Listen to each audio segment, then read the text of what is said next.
Born as the despised, illegitimate son of a royal bloodline.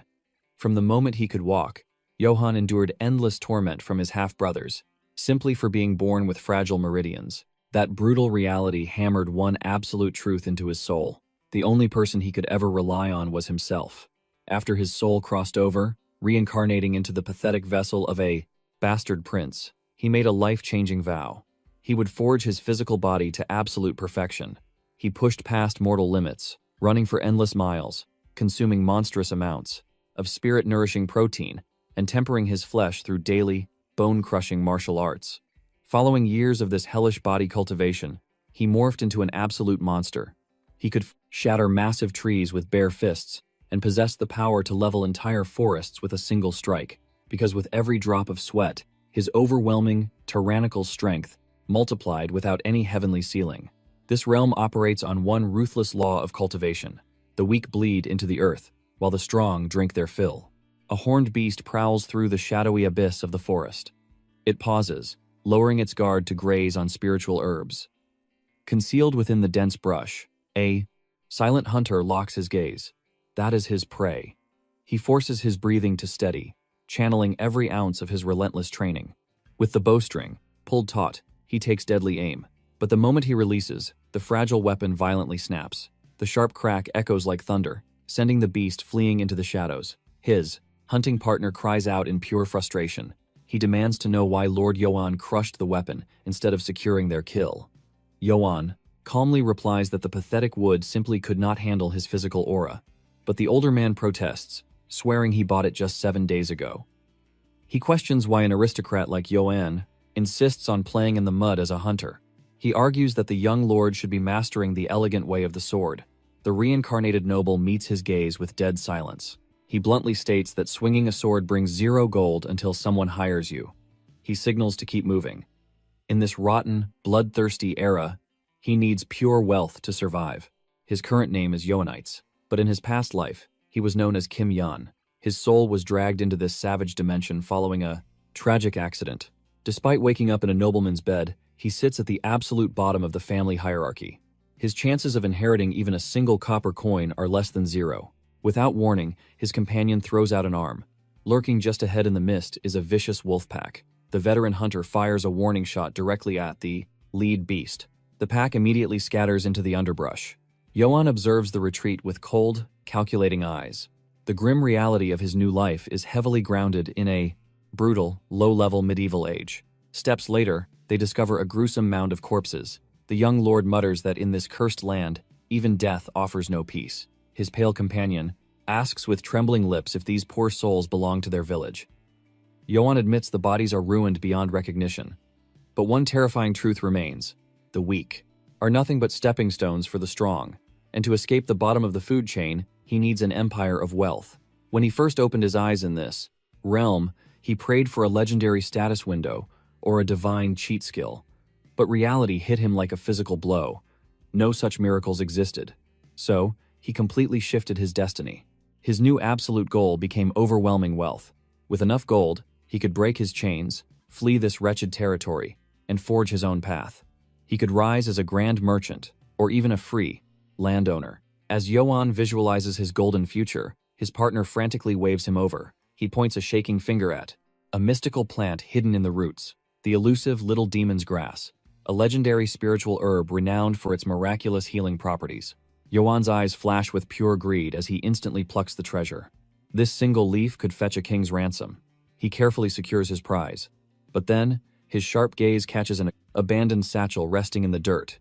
He assumes his partner dropped it, but the older man shakes his head in absolute denial. Johann's mind races. That is impossible. Ordinary villagers never dare to step foot into the heart of this demon-infested forest. The veteran hunter's blood suddenly runs cold.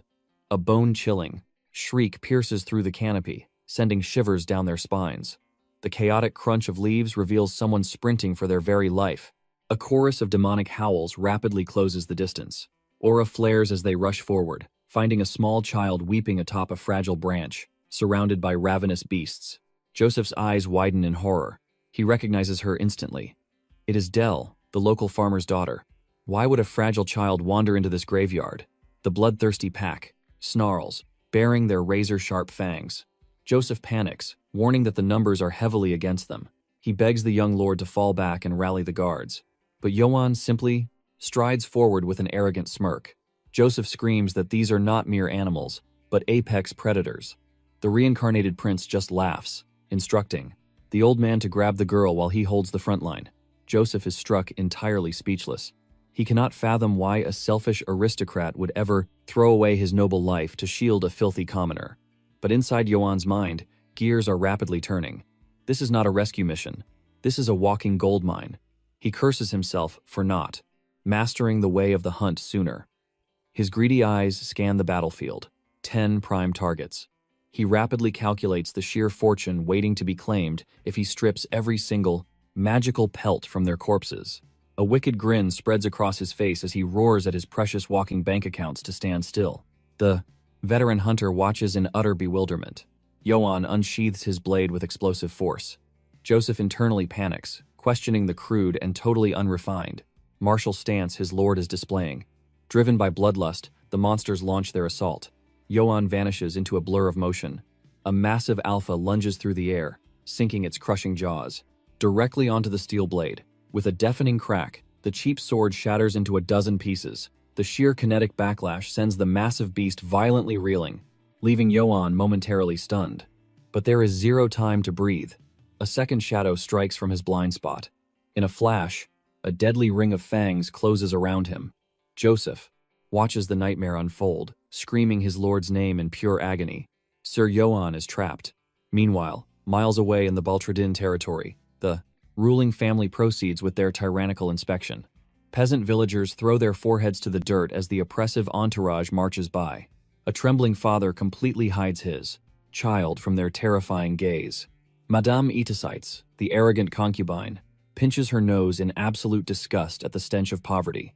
Beside her, the cold-blooded heir, Philippes, walks forward in chilling silence. Lord Xenites, the absolute ruler of this domain, aggressively curses the foul odor of the commoners.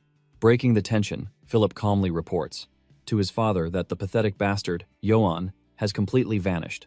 He politely suggests deploying the Shadow Guard to retrieve the trash, but the cruel lord's face instantly twists into blazing wrath at hearing that cursed name.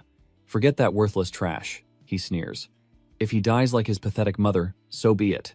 Lord Gezin throws his head back, howling with laughter, but his arrogant amusement abruptly dies. His piercing gaze locks onto something out of place. What is that massive pile of hay doing at the village gates, he demands. Trembling, lowly villager stammers. We used it to hide the aftermath of young Master Yan's training, Gezin scoffs, his lips curling in supreme disgust. He resumes his merciless mockery, sneering at the very idea of a pathetic insect practicing martial arts. But the moment the hay is pulled back, his arrogant smirk shatters. What lies beneath leaves him absolutely paralyzed. Stamped perfectly into the ancient tree trunk is the devastating imprint of a bare fist. And it wasn't just one. Dozens of ancient trunks in the clearing have been utterly obliterated by the exact same explosive force. Meanwhile, deep within the blood-stained forest, Yan crouches low, completely encircled by a sea of ravenous demonic wolves. A beast bears its fangs, yet instinct makes it hesitate. Realizing a clumsy blade only holds him back, Yan casually tosses the cunt. Steal away, he smirks at the growling pack. Come here, my beautiful little gold coins. It was time to unleash his true martial arts. In this brutal era, where the strong devour the weak, he refused to be the prey. He needed wealth, absolute power, and survival. And to claim that wealth, every beast standing before him had to be completely eradicated. He required a monstrous, overwhelming strength, an absolute power that shatters the very limits of human cultivation. In a sudden, explosive blur of motion, his fists become a storm of destruction. Joseph watches, utterly paralyzed by shock. Each devastating strike shatters bone and crushes organs.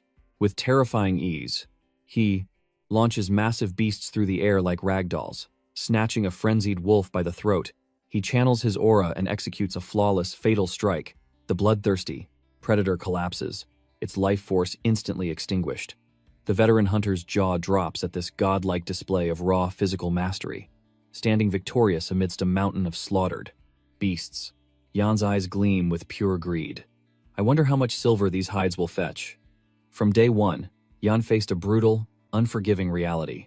Surviving in this barbaric realm was hell on earth. Born as a supposed stain on a noble bloodline, his arrogant older brothers labeled him a worthless, motherless bastard. They treated him worse than a stray dog, raining down merciless beatings for pure entertainment, promising absolute slaughter if he ever dared to raise his head. It was a harsh awakening to the absolute cruelty of this dog-eat-dog cultivation world. If he died in an alley, not a single soul would shed a tear. His fate was entirely in his own two hands. Desperate for power, he asked. The heavens, how a mere mortal could survive this dark age. But fate had granted him one singular, overpowered trump card, the supreme cheat skill of his past life. Memories of a modern scholar burned brightly in his soul. While these arrogant nobles relied on primitive swinging, Jan's mind was a fortress of advanced human biomechanics, concepts these medieval fools couldn't even fathom. He weaponized this forbidden knowledge, forging his body through elite sports science and grueling high-intensity interval conditioning. He hijacked their garbage, transforming discarded scraps into a perfectly calculated, high-protein cultivation diet. Day after day, the despised outcast pushed past the threshold of human agony, fusing modern athletic science with devastating close-quarters combat arts. Through oceans of sweat and blood, his relentless iron body training mutated his very foundations. Years of agonizing discipline finally crystallized into explosive physical power. With earth-shattering force, his fists battered the giant oak.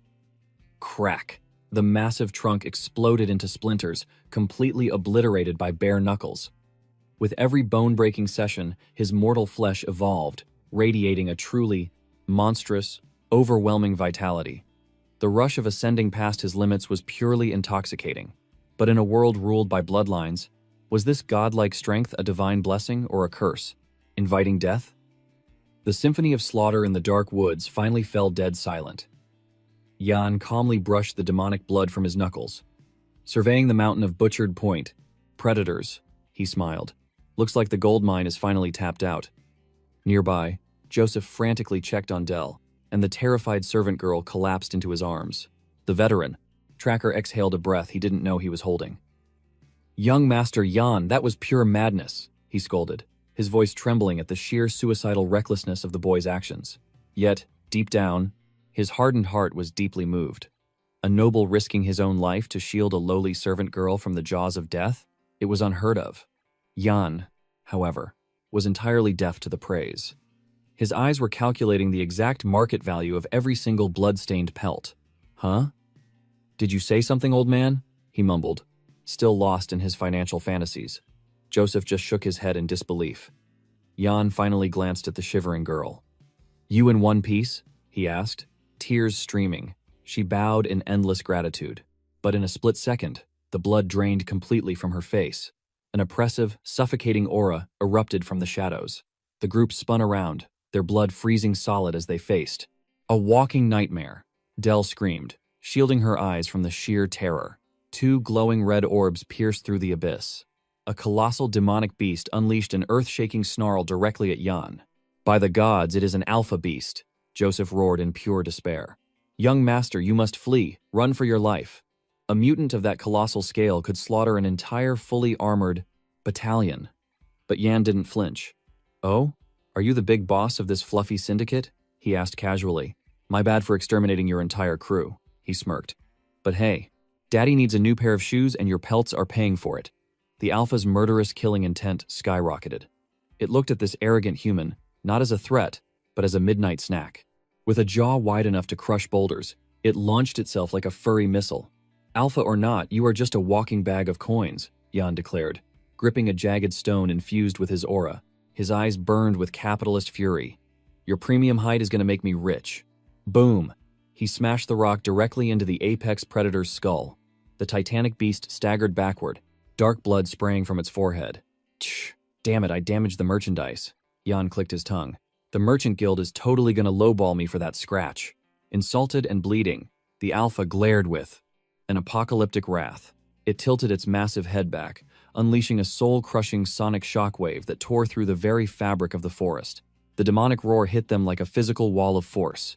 Everyone collapsed, clutching their bleeding eardrums in sheer agony. Even Jan gritted his teeth against the piercing shockwave. What kind of overpowered sonic skill is this? He groaned. A terrifying realization struck him. His life force was being rapidly siphoned out of his body. The clearing descended into absolute chaotic darkness. His vision blurred completely, and his iron-forged legs finally gave out. Hitting the dirt, his consciousness faded into black. Sometime later, he gasped for air, bolting upright in a daze. His mind raced, desperately trying to piece the fractured memories together. Sweeping his gaze across the ruined battlefield, he fully expected to see the jaws of death waiting, but the colossal alpha beast had vanished into thin air. Scanning the debris, his eyes locked onto two unmoving figures. Rushing over with his heart in his throat, he sighed in immense relief. They were unconscious but still breathing. Hoisting the heavy veteran onto his shoulders, he steeled his gaze. We need to get out of this hellhole. Right now. He had to move, and fast, before more beasts caught his scent. Slipping into the shadows, he left the bloody scene behind. Yet, as he walked, a bitter sigh escaped his lips. He had been forced to leave those precious wolf pelts behind, a total waste of good loot. The eerie silence of the midnight forest swallowed his footsteps. Up ahead, the village was still blazing with torchlight. Was the entire settlement out searching for little Dell? They were probably just trying to curry favor with her father. For a fleeting second, he pictured his own father praising him, finally acknowledging his strength for wiping out a mutant wolf pack, but he quickly shook his head. All he really wanted was a spot in the village guard, just enough copper to keep his stomach full. Suddenly, his martial instincts flared, and he froze in his tracks. A heavy pressure filled the air. Torches pierced the pitch-black night, revealing a massive blockade. It was his father's grand inspection retinue, standing right in his path. Yoan narrowed his eyes, confused by the hostile formation. Suddenly, Philip's venomous voice shattered the silence, screaming Yoan's name. His arrogant brother demanded to know why he dared to skip the patriarch's grand inspection. A chill ran down Yoan's spine as the realization hit him. He had completely forgotten the clan gathering. The patriarch rode forward, his killing intent suffocating the air. He spat out curses, calling Yoan a worthless bastard. Dismounting his armored beast, his heavy boots slammed into the earth with the weight of a mountain. Still carrying the unconscious Dell, Yoan tried to explain his desperate rescue mission, but the patriarch's roaring voice ordered him to shut his mouth. He hoisted his massive battle axe, its heavy blade gleaming. He vowed to shatter Yoan's skull for disrespecting the head of the house. Yoan lowered his gaze, his fists trembling with suppressed emotion. Then, his eyes snapped upward, burning with defiance. He firmly declared that his absence was no insult. He had been risking his life to save a villager from the beast-infested woods. Suddenly, a panicked man broke through the ranks. Spotting the little girl, he fell to his knees. He wrapped his arms around Dell, sobbing uncontrollably. He cried out that he had searched the very ends of the earth for her, his voice breaking with sheer relief. The father clutched his precious daughter, offering endless prayers of thanks. Yoan stood tall, explaining how she was cornered by demonic wolves and how he had bathed in blood to slaughter the entire pack. Facing the murmuring crowd, he proudly stated that while he missed the grand ceremony, he had upheld the true honor of their martial house. He bowed with perfect martial etiquette, promising to dedicate his sword to the clan's absolute protection. Riding high on his own confidence, Yoan boldly requested the title of guard captain as a rightful reward. A small smirk tugged at his lips, entirely convinced his heroic tale had won over the crowd. But his father's face twisted into an ugly sneer. He spat at the ridiculous story, demanding to see the beast corpses as absolute proof. Yoan stood his ground, swearing on his honor. He even revealed his clash with the legendary Great Black Wolf. Gasps echoed through the terrified villagers. His father's eyes went wide with pure malice. He roared that it was a pathetic lie, threatening to tear Yoan's tongue straight from his mouth. Left with zero options, Yoan's aura flared. He challenged his own father to a martial duel to prove his strength. Turning his back to the crowd, he accepted his grim fate. A demonic grin stretched across the patriarch's face. He eagerly accepted, mocking the boy's foolish bravado. He commanded Yoan to draw his weapon for a pure clash of steel. Yoan stared at his empty hands, the word weapon echoing in his mind. A tragic realization crashed over him like a tidal wave. In all his years, his own father had deliberately refused to teach him the clan's sword arts. The makeshift arena was set, the tension suffocating. The patriarch barked his final order, for the boy to draw his blade. Yoan silently revealed a shattered, useless hilt. Scoffing, his father ordered the golden child, Philip, to toss the trash a real sword. Philip swaggered over, whispering that Yoan should drop to his knees and grovel for mercy. It was his only chance to survive. But Yoan's eyes burned like cold stars. He refused to bend the knee to injustice. Shoving the arrogant young master aside, he gripped the borrowed steel, his fighting spirit erupting. Across the dirt, the patriarch locked his heavy helmet into place. Staring down the man who abandoned him, Yoan unleashed his explosive speed. He pushed off the earth, charging forward. Like a raging beast, the patriarch's eyes widened in genuine shock. The boy's raw power was terrifying. Yoan's blade collided squarely with the massive battle axe. A deafening crack echoed as the borrowed sword instantly shattered into a million pieces. A razor-sharp shard sliced deeply into Yoan's forehead. The sheer kinetic force knocked his father backward, boots skidding through the dirt.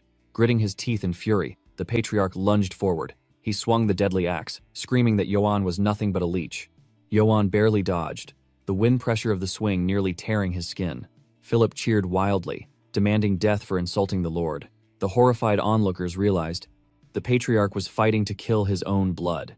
He unleashed a flurry of devastating strikes, roaring that he kept the sword arts hidden because Yoan was a pathetic mistake. He rained down blow after heavy blow, mocking the boy's impossible dream of surpassing him. He roared to the heavens that the clan's power belonged solely to him, and not even the emperor himself could snatch his throne. Yoan stood his ground, a crimson river pouring from his shattered brow. The hot blood flooded his vision, turning his world a blinding red. Philip screamed out in twisted delight. In a brutal flash, the patriarch drove the solid iron handle of his axe straight at Yoan's face. The crowd held its breath. Yoan threw up his broken hilt in a desperate block, but the overwhelming aura crushed his defense. The metal exploded into useless dust. Meeting his father's merciless gaze, he finally let out a defeated breath. Yoan's knees hit the dirt, surrounded by the glittering remains of his shattered pride. The patriarch loomed over him like a demon god, whispering that trash should stay in the gutter. He delivered one final, chilling vow. If Yoan ever showed his face again, he would personally grind his skull to ash. Turning his cloak, he vanished into the night, leaving his bleeding son abandoned in the dirt. The villagers merely stared, whispering the fallen boy's name. Far away in a sacred cathedral, a righteous voice thundered through the halls, condemning the patriarch's wicked cruelty. Leaning against the stone altar, Yoan quietly told the man to save his breath, but the furious priest refused to bow, proudly wielding the absolute authority of the Holy Vatican. He paced the room, disgusted by how a father could slaughter his own flesh and blood. Wrapped in heavy bandages, Yoan flashed a faint, dangerous smile, insisting he was perfectly fine. He was still breathing, and that was enough. The priest scoffed at the sheer madness of it all. Looking toward the horizon, the battered young master steadied his grip. A heavy silence fell over the room. Having never studied the way of the sword, the sheer weight of his own powerlessness crushed him.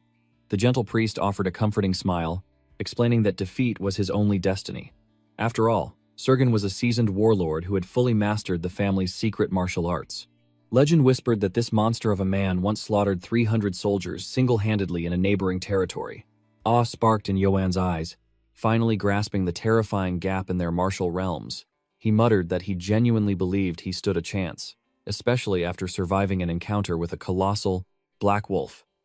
The priest's blood ran cold. He whipped around, tightly gripping Yoan's shoulders, his voice trembling as he demanded the truth. Did he really cross paths with that beast in the woods? Yoan casually nodded, mentioning that Joseph and Del were witnesses too. Panic washed over the holy man's face, prompting Yoan to ask why a mere beast sparked such terrifying fear. The priest hastily turned to his grand bookshelf, frantically yanking down an ancient, leather-bound tome. Slamming it open, he revealed a forbidden truth. Black wolves were a cursed taboo, a demonic omen of impending doom. The ancient scrolls warned that their presence guaranteed rivers of blood. Yoan scoffed at the dusty superstition, though he jokingly wondered if the beast's dark aura had hexed his duel against his monstrous father. Taking a deep breath, the priest urged him to cast away his fears, calling them nothing but forgotten myths.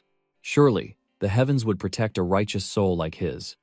He praised Yoan's noble heart, calling him a warrior who always sacrificed for others. A bittersweet smile tugged at Yoan's lips, highly doubting his own purity. Outside, the moon cast a haunting glow over the quiet estate. But far away, in the neighboring barony of Brits, a symphony of despair shattered the midnight silence. Agonizing screams and desperate pleas for mercy tore through the burning night air. A terrified mother clutched her child, weeping for a miracle that would never come. In a flash of cold steel, crimson painted the dark soil. A lifeless hand twitched before falling still. One armored mercenary sneered, wondering why the prey even bothered running. His comrade chuckled darkly, mocking their pathetic struggle against certain death. Another questioned their commander's ruthless order to slaughter and incinerate every living soul, before shrugging it off. After all, golden coins easily washed away any guilty conscience. Before the towering, blazing gates, two ominous figures stood in the ash. A shadowed assassin dropped to his knee before the fearsome knight Karamov, declaring the extermination complete. He presented the blood-stained signet ring of the fallen noble house. Karamov coldly muttered the disgraced family's name. She scoffed at their pathetic display of strength, disgusted that the Baron crumbled after just 2 strikes. Raising her blade, she proudly declared her title as the absolute sword of the Holy Empire, acting under the direct divine will of Her Imperial Majesty. As the royal executioner, she vowed to purge every single corrupt noble who dared defy the throne. To those who bowed to the empire, she promised endless showers of gold and glorious honor. With a flick of her blood-soaked sword, she commanded her legion to pillage and burn the rest to ash. The demonic army marched forward, declaring Yoan's territory as their very next target. Meanwhile, inside a fractured dreamscape, 2 titanic figures clashed in a deadly dance. Steel sparked violently against armor, as a knight in full plate desperately blocked a lethal strike. His mysterious cloaked enemy parried with blinding speed. Their blades ground together in a savage deadlock. With a devastating counterattack, the hooded warrior's helmet was violently ripped away. A gruesome fountain of crimson erupted into the void. The hollow metal clattered across the cold stone, exposing a horrifyingly familiar face. Suddenly, his eyes snapped open in the real world. Yoan launched upright, gasping for air as cold sweat drenched his sheets. He was safe in his room. Clutching his chest, he tried to brush it off as a mere nightmare. But the chilling truth set in. This haunting vision had plagued him for days, ever since he locked eyes with that cursed black wolf. The priest's grim warning echoed in his mind, an ancient harbinger of absolute ruin. Its very breath was said to invite slaughter and sow the seeds of death. He remembered how the holy men branded it as the ultimate shadow of the Reaper. But Yoan forcefully shook his head, rejecting the dark prophecy. It was just a bedtime story for cowards, and besides, he hadn't provoked the demonic beast. But then, a very awkward memory flashed before his eyes. He did actually lob a massively heavy rock, right at its head. Slapping his cheeks to banish the useless anxiety, he headed out to cultivate his strength. Under the burning dusk sky, Yoan pushed his body to its absolute limits. Suddenly, an arrogant voice spat out, calling him a pathetic piece of trash. Yoan glanced over his shoulder. 2 sneering lackeys strutted forward, mockingly reminding him of his father's strict order, to stay out of sight, like an obedient dog. They sneered with pure contempt, laughing at his desperate attempts to build his aura by chopping wood. The relentless humiliation poured from their lips. Breaking twigs was a pitiful parlor trick for a weakling like him. They openly ridiculed his foolish ambition of joining the elite guard, spitting that his powerful father would never elevate a disgrace like him. The lackey sneered that his only true purpose was to have his skull cracked open and his flesh tossed to the wild boars. In a blinding flash of motion, Yoan's fist unleashed a devastating shockwave, completely obliterating the massive wooden pillar into a cloud of sawdust.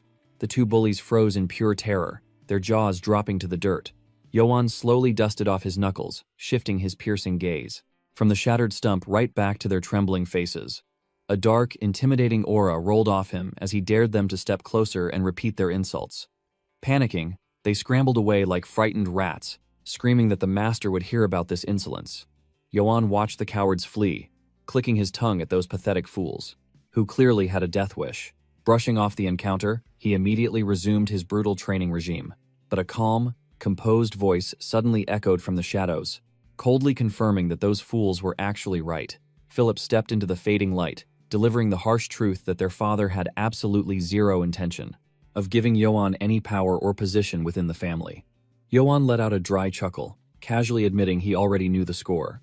Honestly, surviving this long without being secretly assassinated was already a miracle in itself. Philip's eyes narrowed, asking if the reality stung his pride. But Yoan's eyes burned with newfound resolve. He simply smirked, stating he would just forge his own path to power, just trying to survive. But then, Philip drops a devastating truth. Their own father is terrified of his power. Jan freezes, his fist stopping dead in midair. The young warrior slowly turns to face his older brother. Philip's voice is cold as he explains. Yan's overwhelming aura is a direct threat to the Lord. Their father desires nothing but obedient dogs, puppets like Philip. But Yan's martial spirit refuses to bow to anyone's rules. Philip's eyes narrow as he delivers the final blow. The old man is convinced that Yan's monstrous talent will one day devour his empire, just as he viciously usurped the throne from their grandfather years ago. A dark smirk plays on Yan's lips. What absolute nonsense. Without missing a beat, Philip gestures to a trembling servant. The man rushes forward and nervously unties a massive, heavy sack. Yan's eyes lock onto the hidden treasure. What kind of game is this? Revealed inside are a heavy battle surcoat, a gleaming longsword, and a pristine breastplate. Philip stands tall, declaring his superiority. He is no cowardly patriarch. He isn't blind enough to throw away a weapon of such terrifying caliber. Yan remains completely silent, his gaze piercing. Philip then lays out his grand design. Once he ascends to Lord, Yan will command the entire royal guard. He coldly advises his brother to cultivate his strength and lay low.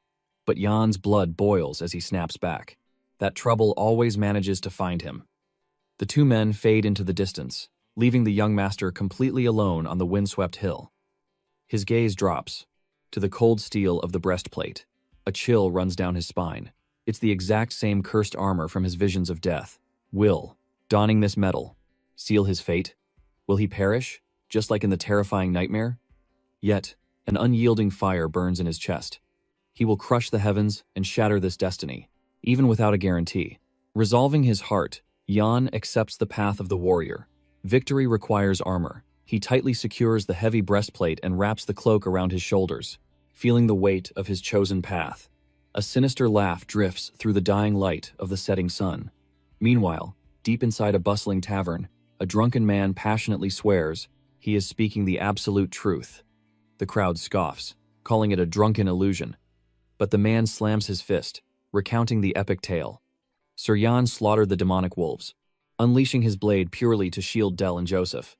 A paragon of true martial honor. The patrons nod in deep respect.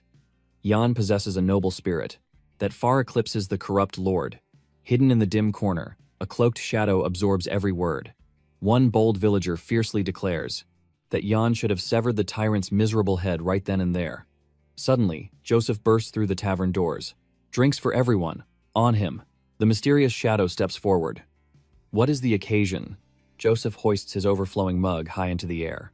A toast to the great Sir Yan, the savior of his precious daughter. A local squints at the cloaked intruder. Who exactly is this guy? His presence is completely foreign to these lands. The shadow chuckles darkly. He simply notes their suicidal bravery, spitting on the Lord's name, in the presence of an unknown wanderer. The tavern falls utterly silent. The stranger's eyes gleam beneath the cowl. The people of this territory seem absolutely fearless in the face of death. His voice drops to a lethal whisper. Their little heroic tale has caught his attention. He commands them to spill every single detail. An oppressive aura suffocates the terrified villagers. He demands to know everything about this legendary Yan. Miles away under the moonlit sky, the young warrior strolls. Through the quiet, sleeping village, his mind drifts to Philip's ambitious vow, commander of the royal guard. It seems his grueling path of cultivation is finally blooming into a golden destiny. But instantly, Yan's combat instincts flare. He halts his steps and turns. A helpless, drunken figure, slumped in the dirt. A true martial commander never abandons his people. His honor dictates he must help. Yan closes the distance, his guard relaxed. He gently offers to guide the poor soul home before the freezing winds take him. In a flash of terrifying speed, piercing ice bites into his throat. A venomous blade is pressed right against his vital artery. Yan's eyes widen as death breathes down his neck. Was this an executioner sent by the Lord? No. That coward lacks the means. The poisonous mistress? Or was this Philip's ultimate betrayal?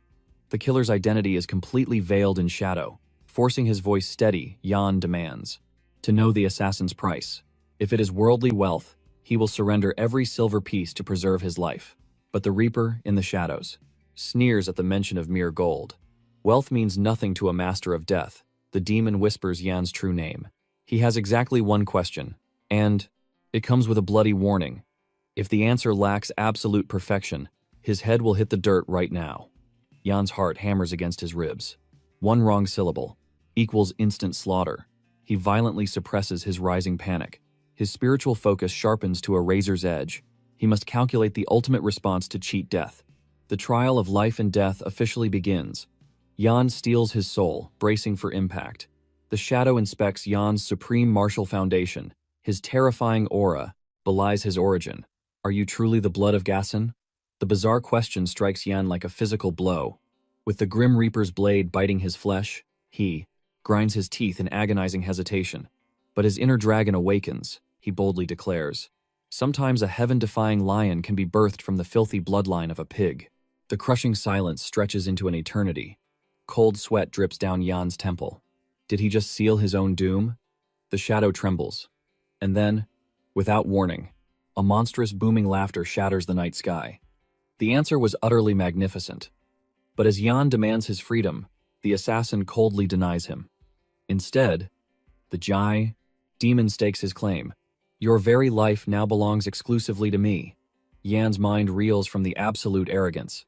Little does he know, he is facing Kagal, the absolute pinnacle of the Empire's underworld, the Grandmaster of Poison from the dreaded Nasos Guild. His lethal martial arts were forged in a river of endless blood, a legend feared across the realm as the Poison Serpent. Yet, this immortal demon faced a crisis, a master without an heir, to inherit his heaven-slaying techniques. He had scoured the mortal realm, finding nothing but useless trash lacking the true killing intent. Only a rare few possessed a spark of talent, but their bodies shattered during the demonic trials. One arrogant prodigy even rejected the dark path, choosing the honorable embrace of death, rather than walk the way of shadows. Kagal happily severed his noble head. Over 30 brilliant heirs from legendary houses had fallen to his blade. Consumed by impatience, the serpent sought the forbidden counsel of the Empire's witch.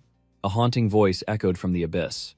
Welcome, Poison Serpent, the Grim Reaper who bestows the ultimate mercy of eternal sleep. The Jabal, the witch reveals that the disciple he desperately seeks resides within the forgotten walls of that lord's castle, one of his very own sons.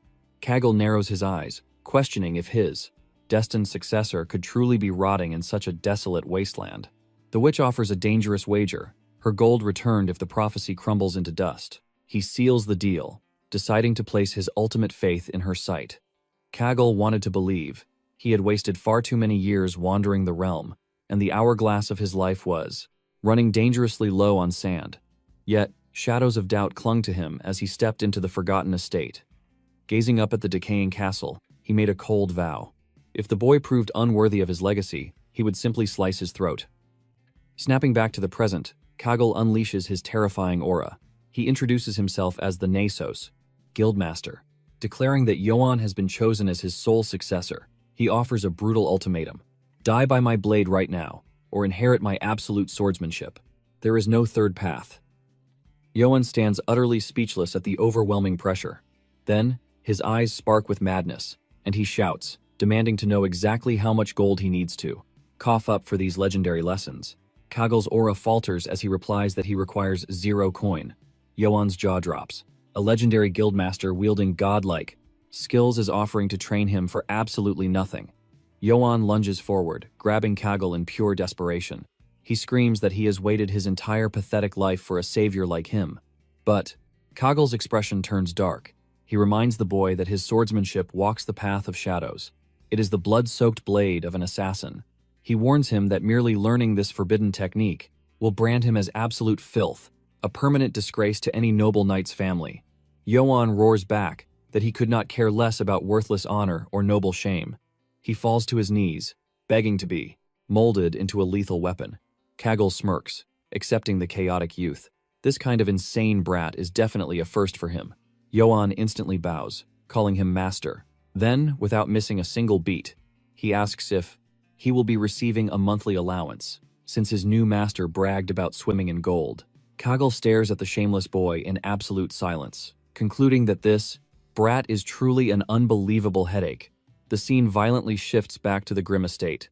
Lord Gaian, seated atop his massive warhorse, coldly announces that the useless inspection has finally ended, and he will be departing from this wretched place. Philip bows his head, promising to protect the fortress in his absence.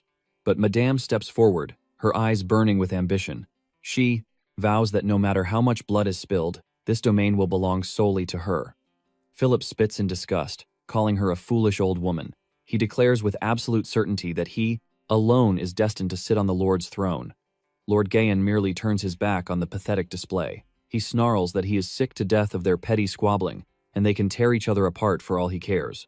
Deep inside the cold stone walls, Philip approaches his father with a sinister whisper. He reports that the trash named Yoan has not returned, and asks if they should launch a search.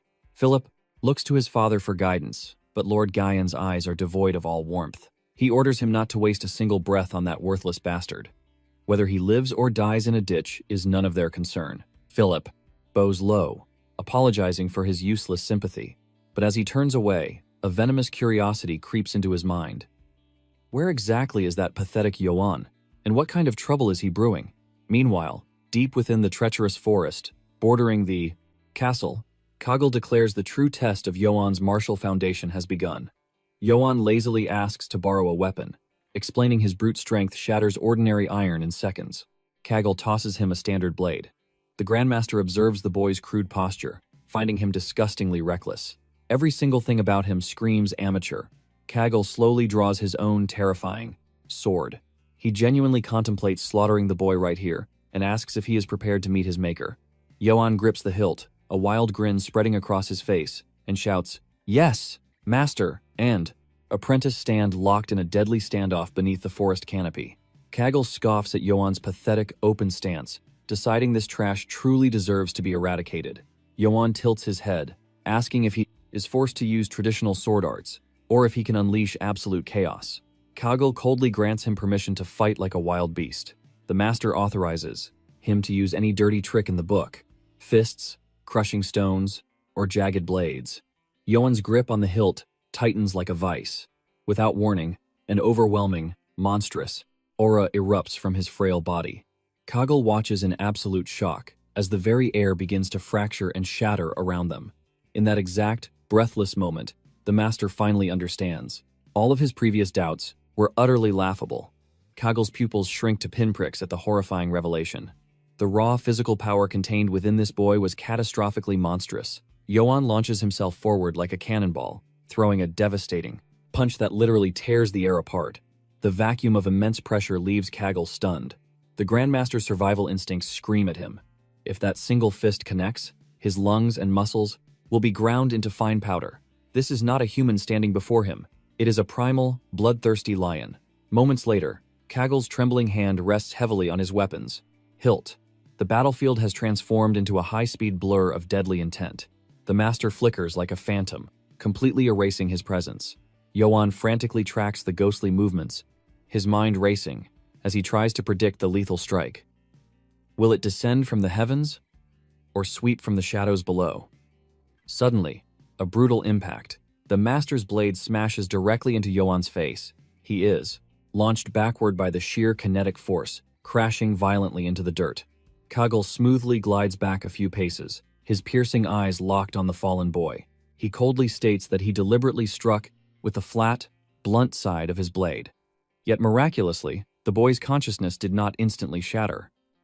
He calls this level of physical durability completely absurd. The legendary assassin openly admits that if this monster had been born during the chaotic era 1,000 years ago, he would have been worshipped as a god-tier hero. Yoan flashes a bloody grin and thanks him for the praise, but Kaggle immediately crushes his pride, stating, there is a fatal, catastrophic weakness in his martial arts. If he continues fighting like this, a gruesome death is 100% guaranteed. Sprawled in the dirt, Yoan spits out a mouthful of blood and demands to know what the hell he means by that. The Grandmaster's gaze turns piercing. He explains that Yoan has absolutely zero control over his overwhelming explosive force, and that unrefined, savage power will eventually tear his own body apart. Yoan arrogantly snaps back. It is not like he is stupid enough to attack himself. Kaggle ignores the brat's ignorance and shifts into his next killing stance. He issues a deadly challenge. If you are truly so confident in your invincible brute force, come at me again. He lays down a wager. If Yoan can manage to snap the master's blade instead of completely destroying his own, he will reward him with a mountain of pure gold. The gold-obsessed youth explodes forward like lightning, screaming at the old man to prepare his wallet and keep his promise. Gathering every drop of explosive energy in his muscles, he delivers a world-shattering downward cleave. The two supreme forces collide in a devastating shockwave. But in an instant, Yoan's inferior weapon completely vaporizes into 1,000 jagged metal shards. The terrifying recoil of his own monstrous strike blasts him backward. Yoan freezes midair as a horrifying realization strikes his mind. This absolute defeat is the exact same sensation he felt when crushed by his tyrant of a father. Kaggle lowers his perfect blade and asks if the foolish boy finally understands. He did not lose to superior technique. He was utterly defeated by his own rebounding strength. The master delivers his final, chilling warning. Master the flow of your overwhelming power, or die a pathetic death. Yoan slowly pulls a razor-sharp shard of his destroyed sword from his torn clothes. He glares at his master, asking if he aimed the deadly shrapnel there intentionally. But the fire of realization burns in his eyes. He firmly declares that he finally grasps the concept. He will learn to dominate his monstrous strength to survive this hellish ordeal, because he is destined to become the supreme captain of the domain's royal guard. His master smirks, beginning to explain the first step of true martial awakening, to perfectly seal away one's spiritual pressure. Watch closely. Master Kaggle steps forward, channeling his profound aura straight into the wooden sheath. In a flash, the blunt scabbard slices through solid steel armor, like a hot knife through butter. Yoan stares in absolute disbelief. A mere sheath did that? Kaggle smirks. Did you see that? With absolute mastery over your aura, you can sever the very heavens without a blade. He looks at his disciple. Once you grasp this stage of cultivation, your potential will be truly terrifying. Yoan drinks in every word of this martial wisdom. Suddenly, his master's tone shifts. Hellish training begins now. Kaggle warns him that one wrong move will shatter his meridians and lead to certain death. Are you prepared to face the abyss? Yoan flashes a fearless grin. Bring it on! Time flows. The towering spires of House Eitz loom in the distance. Yoan strolls through the bustling streets. Hours later, he emerges completely battered and bruised. He sighs, realizing he is finally grasping how to suppress his overflowing aura. But a lingering question remains. When will he learn true, heaven-defying sword arts? Suddenly, heavy footsteps echo nearby. He turns sharply. A squad of heavily armored soldiers marches forward. Wait, are those high elves? Before Yan can even speak, a guard barks a ruthless command. Mortal, scram from this restricted zone immediately. Yan narrows his eyes. And who gave you the authority to bark orders here? The elven warrior sneers in absolute disgust. Ignorant fool, we are the legendary wolves of Akiton, the Holy Empire's most elite mercenary vanguard. Hearing the word mercenary, Yan's eyes instantly light up with pure greed. How much does a job like that pay? The arrogant elves boast proudly. 2 solid gold coins. For a single mission. That is a supreme fortune compared to a mortal guard's wages. In this realm, absolute power brings absolute wealth. The elf mocks. Yan nods in complete agreement. He has never even touched a gold coin before. Maybe the mercenary path is his true calling, but right in the middle of his daydream, a colossal shadow swallows him whole. A monstrous knight clad in pitch-black armor halts right behind him. An apocalyptic wave of spiritual pressure crushes down. Every instinct screams danger. Yan's hand flies to his hilt, desperately preparing to draw his blade to survive, but his body completely freezes. Cold sweat drenches his back. Why is his cultivation core trembling so violently? The elven guard instantly draws his own weapon. Insolent rat, you dare show hostility. Before the great Lord Karamov? But the towering behemoth simply raises one gauntleted hand. Stand down. Looking down from his massive warhorse, the terrifying knight demands his name. Yan's throat feels dry. Surrounded by a forest of hostile blades, he slowly forces the words out. I am Yan, of the noble house Eitz. The behemoth reaches for his iron visage. As the helmet comes off, the legendary Karamov is fully revealed. An elite Imperial Guard knight of the highest order. Yan's heart hammers against his ribs, that involuntary movement to his sword. He has never felt such an agonizing aura in his entire life. Not during the deadly Black Wolf Beast trial. Not even when his own bloodfather unleashed his killing blow. This man's killing intent is a suffocating ocean of blood. It is the absolute terror of a mortal facing an ancient dragon. Karamov's eyes are completely dead as he orders him to step aside. Jan's spiritual energy is completely suppressed. Fighting the paralysis, he forces his trembling legs to move. The elves mock his pathetic, fear-stricken face. As the elite vanguard marches on, one throws back a cruel sneer. "Watch your back, mortal, if you survive that long." A younger knight named Jane whispers to the giant, "My lord, is it truly wise to let the boy live?" Karamov's voice is absolute ice. "Spilling blood today is completely unnecessary. At least, not yet." Jan glares at their retreating backs as they breach the inner gates. Why would a supreme imperial powerhouse descend upon this remote territory? Deep within the estate, panic erupts. Philip Ites sprints desperately through the grand corridors. Why has a celestial being graced their humble domain? Gasping for breath, Philip bows deeply, claiming the title of future patriarch. Suddenly, Madame Ites cuts him off. Overflowing with flattery, she shoves her own son forward as the one true heir to the lineage.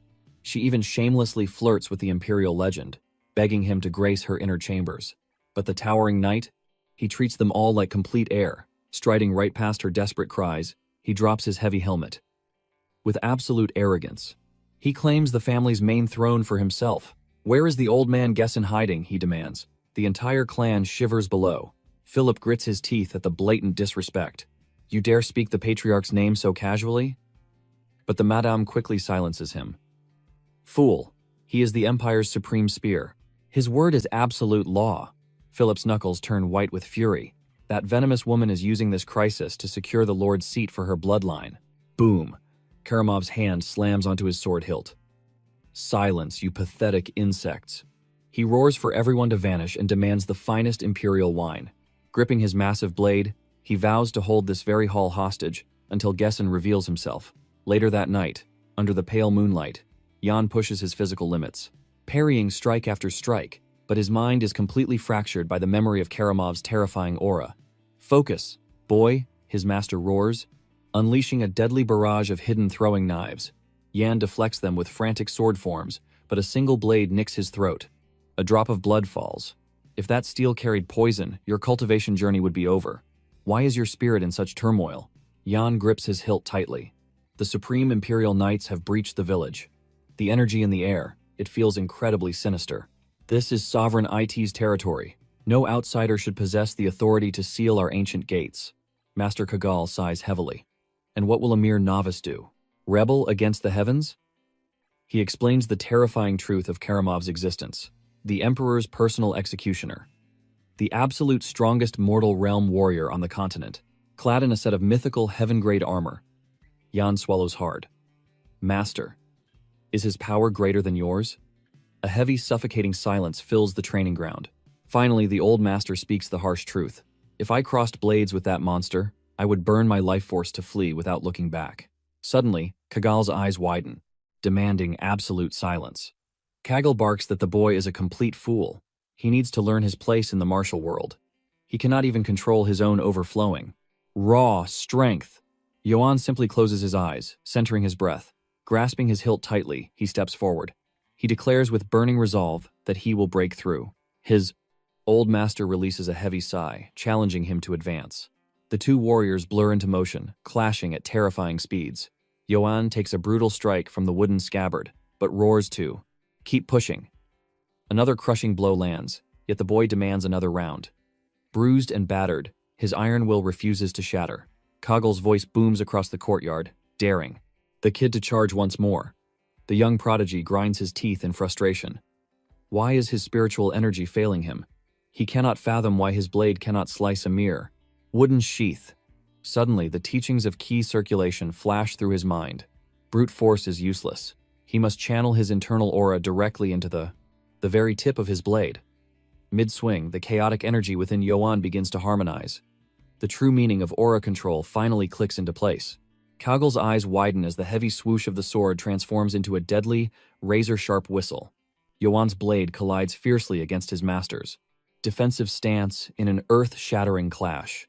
An epiphany strikes the boy like lightning. If he merges his martial foundations with this newly awakened precision, he can shatter the heavens. Kagal's assassin instincts scream that the next strike will be lethal. The young cultivator lunges forward with a blindingly fast, flawless technique. His steel parts the very air, effortlessly slicing clean through the tip of Kagal's scabbard. Yoan erupts into pure, unbridled joy over his breakthrough. He raises his fist, shouting that he finally grasped the realm of control.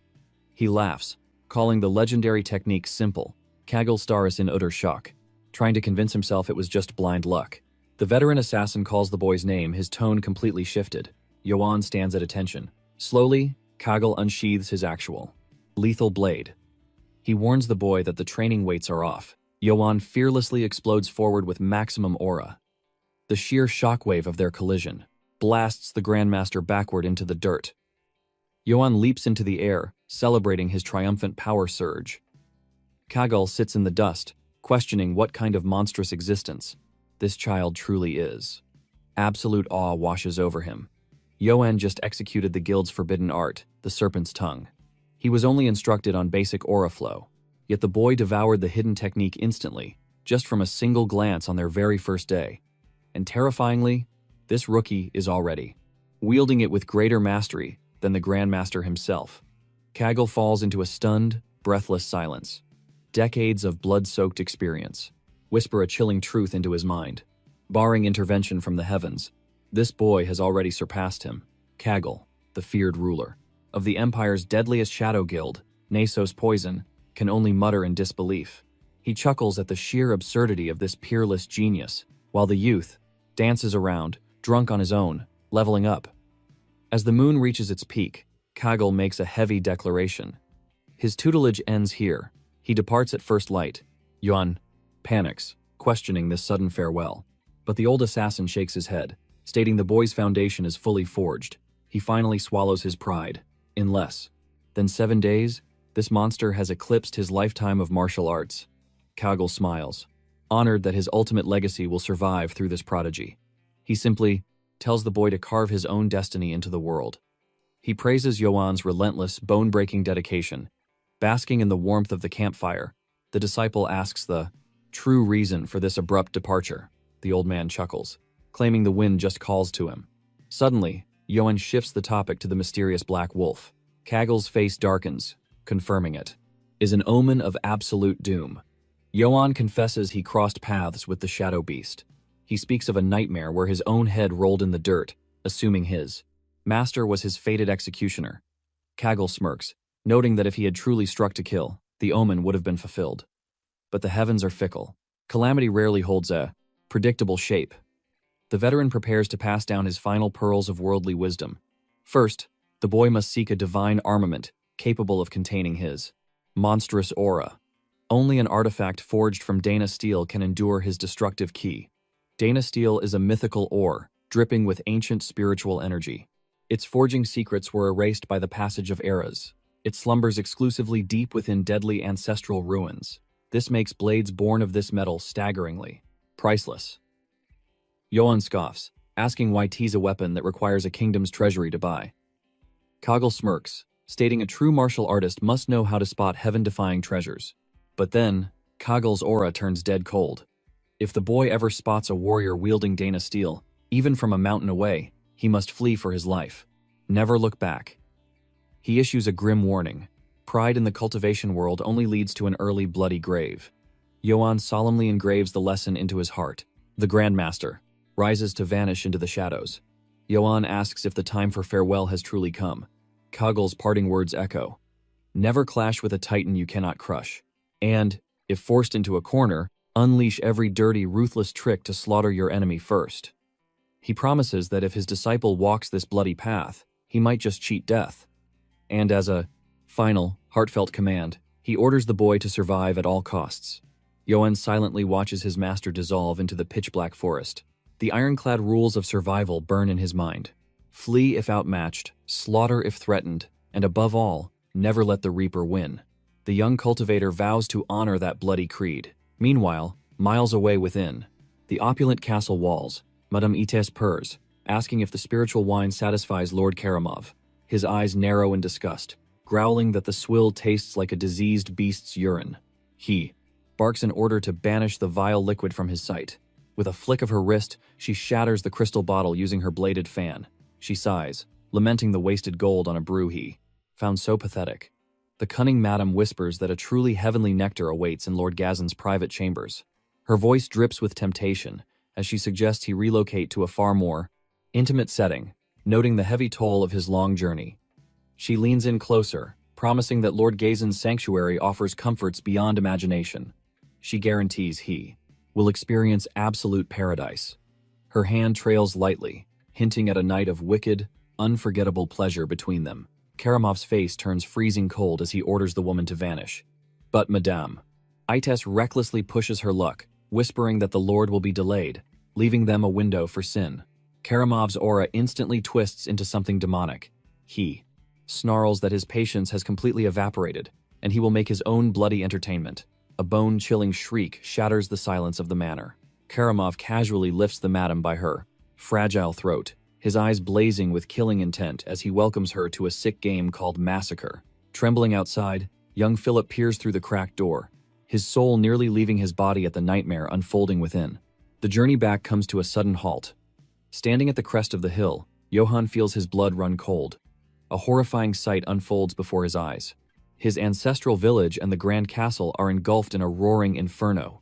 What could have unleashed such destruction? Meanwhile, Duke Gainites gallops fiercely alongside his loyal cavalry, his eyes locked onto the black smoke, choking the skies above his domain. His lieutenant shouts a desperate warning. The blaze is unnatural. They must ride back immediately. Whipping their steeds into a frenzy, they tear across the landscape like a tempest. But as the Duke breaches the iron gates of his manor, the Imperial Guards simply sneer. They mock his sluggish pace, shoving the noble lord inward like a common criminal. They deliver a chilling message. Sir Karamov's patience has worn utterly thin. The Duke freezes at the nightmare waiting in the courtyard. A sea of crimson stains the cobblestones. The butchered bodies of his trusted retainers and innocent servants lie scattered like discarded dolls, their eyes hollow and lifeless. Slowly, his gaze rises from the slaughter to a towering shadow. A man encased in heavy, blood-spattered armor steps forward. Sir Karamov flashes a sinister grin, mocking the Duke's delayed return. Fury boils within the Duke's veins. His grip tightens around the haft of his battle axe. Without hesitation, he unsheathes his heavy weapon. He roars at the Imperial dog, demanding an answer for this merciless slaughter. But Karamov simply sneers. He declares the Duke guilty of high treason, and of plotting to assassinate the Emperor himself.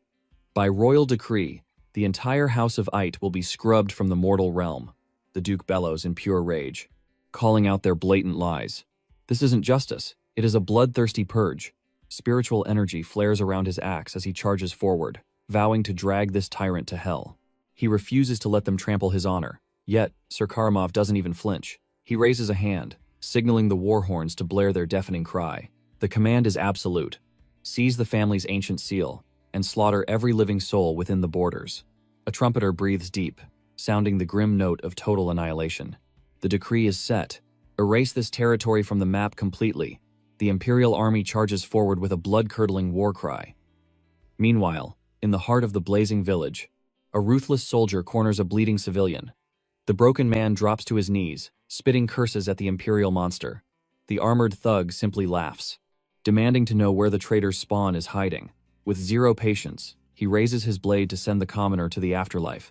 But just as the death blow falls, a flash of steel intercepts the strike. Johann appears like a phantom. His aura bursts forth as his blade slices effortlessly through the attacker's armor. The terrified villager watches the crimson mist spray into the air. Trembling, he looks up into the eyes of his savior, Lord Johann. Gripping the man's arm, Johann pulls him up and demands answers. Tears stream down the man's face as he stammers out the truth.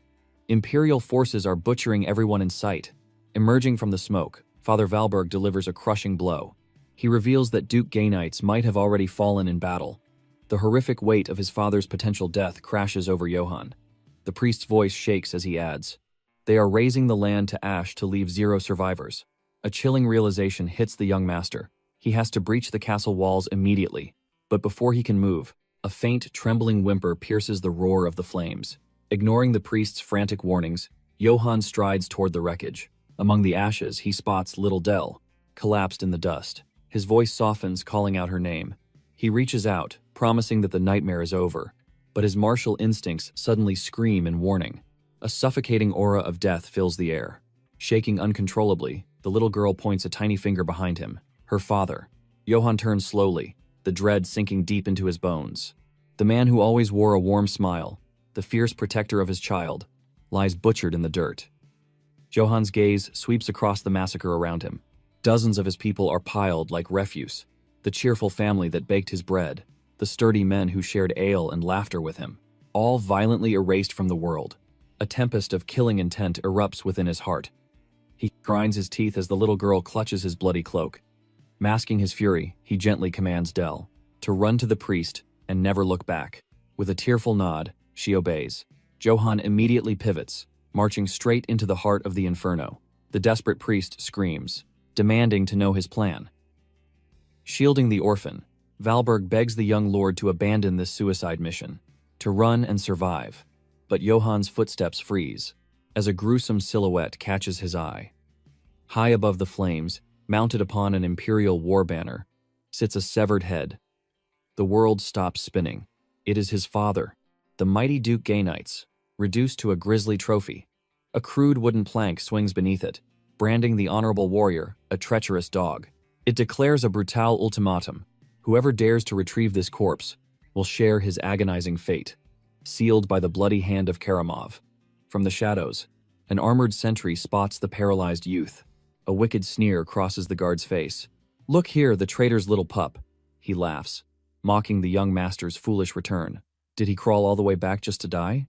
In the blink of an eye, Johan's blade leaves its sheath. A crescent wave of sheer martial energy severs the thick wooden pole. The imperial standard crashes into the blood-soaked mud, and Johan steps right over it. Panic strikes the arrogant guard. He screams for reinforcements, ordering them to butcher the boy. Johan's eyes are dead, devoid of all humanity. He becomes a tempest of steel. Every strike is a flawless execution, tearing through armor like paper. As the final corpse thuds against the earth, Johan stands alone in an ocean of ash. His home is nothing but cinders. A dark question echoes in his mind. Why fight a battle he cannot win? Why march toward the impenetrable fortress? He remembers the priest's warning. Run, preserve his life, cultivate his power in the shadows, and survive. Storming the castle to face Karamov's elite Aura Knights is pure suicide. It is throwing away his life for empty pride. But then, a ragged gasp breaks his train of thought.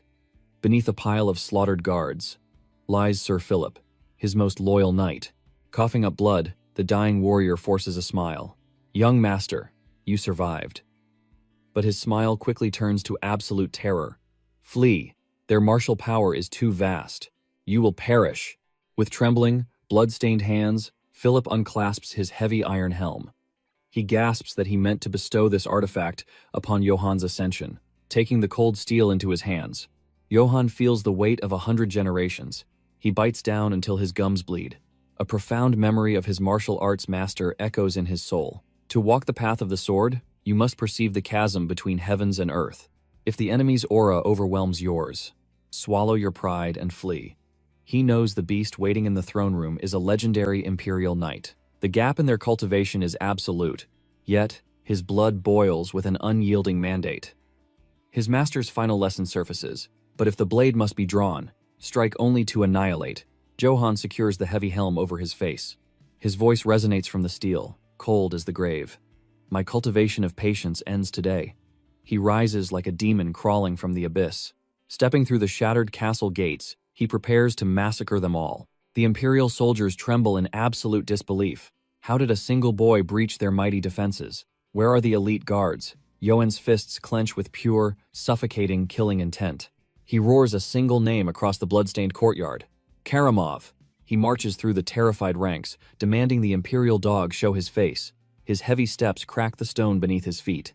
Clad in battle-worn armor, he stands like a god of war. Fresh crimson drips rhythmically from his drawn blade. Finally, the arrogant Sir Karamov emerges from the shadows. He mocks the boy, amazed that the fugitive son somehow survived the slaughter. He recognizes him instantly as Johannites, the same wretched figure who stood trembling at the castle gates earlier. But Johan did not come for pleasantries. He cuts the villain off, declaring he is simply a man consumed by an absolute, blazing fury. Karamov sneers with disdain. He tells the boy he should have fled to the ends of the earth, mocking him for eagerly throwing his worthless life away. Embracing the bloodlust, Karamov draws his massive weapon. He dares the boy to step forward and meet his inevitable, gruesome doom. Johan's eyes turn deadly cold.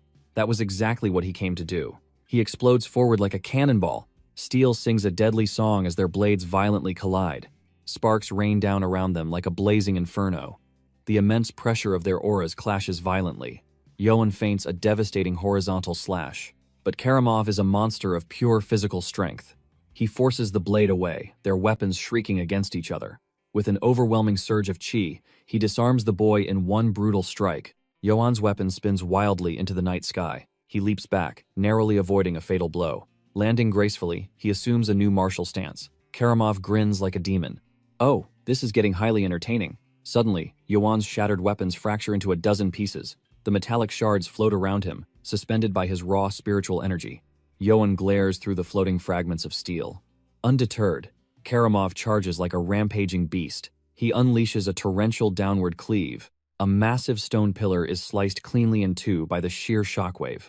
Karamov's blood boils with excitement. He admits this boy's martial aura far surpasses the late Brits. Lost in a psychopathic frenzy, Karamov grabs one of his own terrified soldiers. He brutally crushes the man's skull and tosses it aside, howling with twisted joy.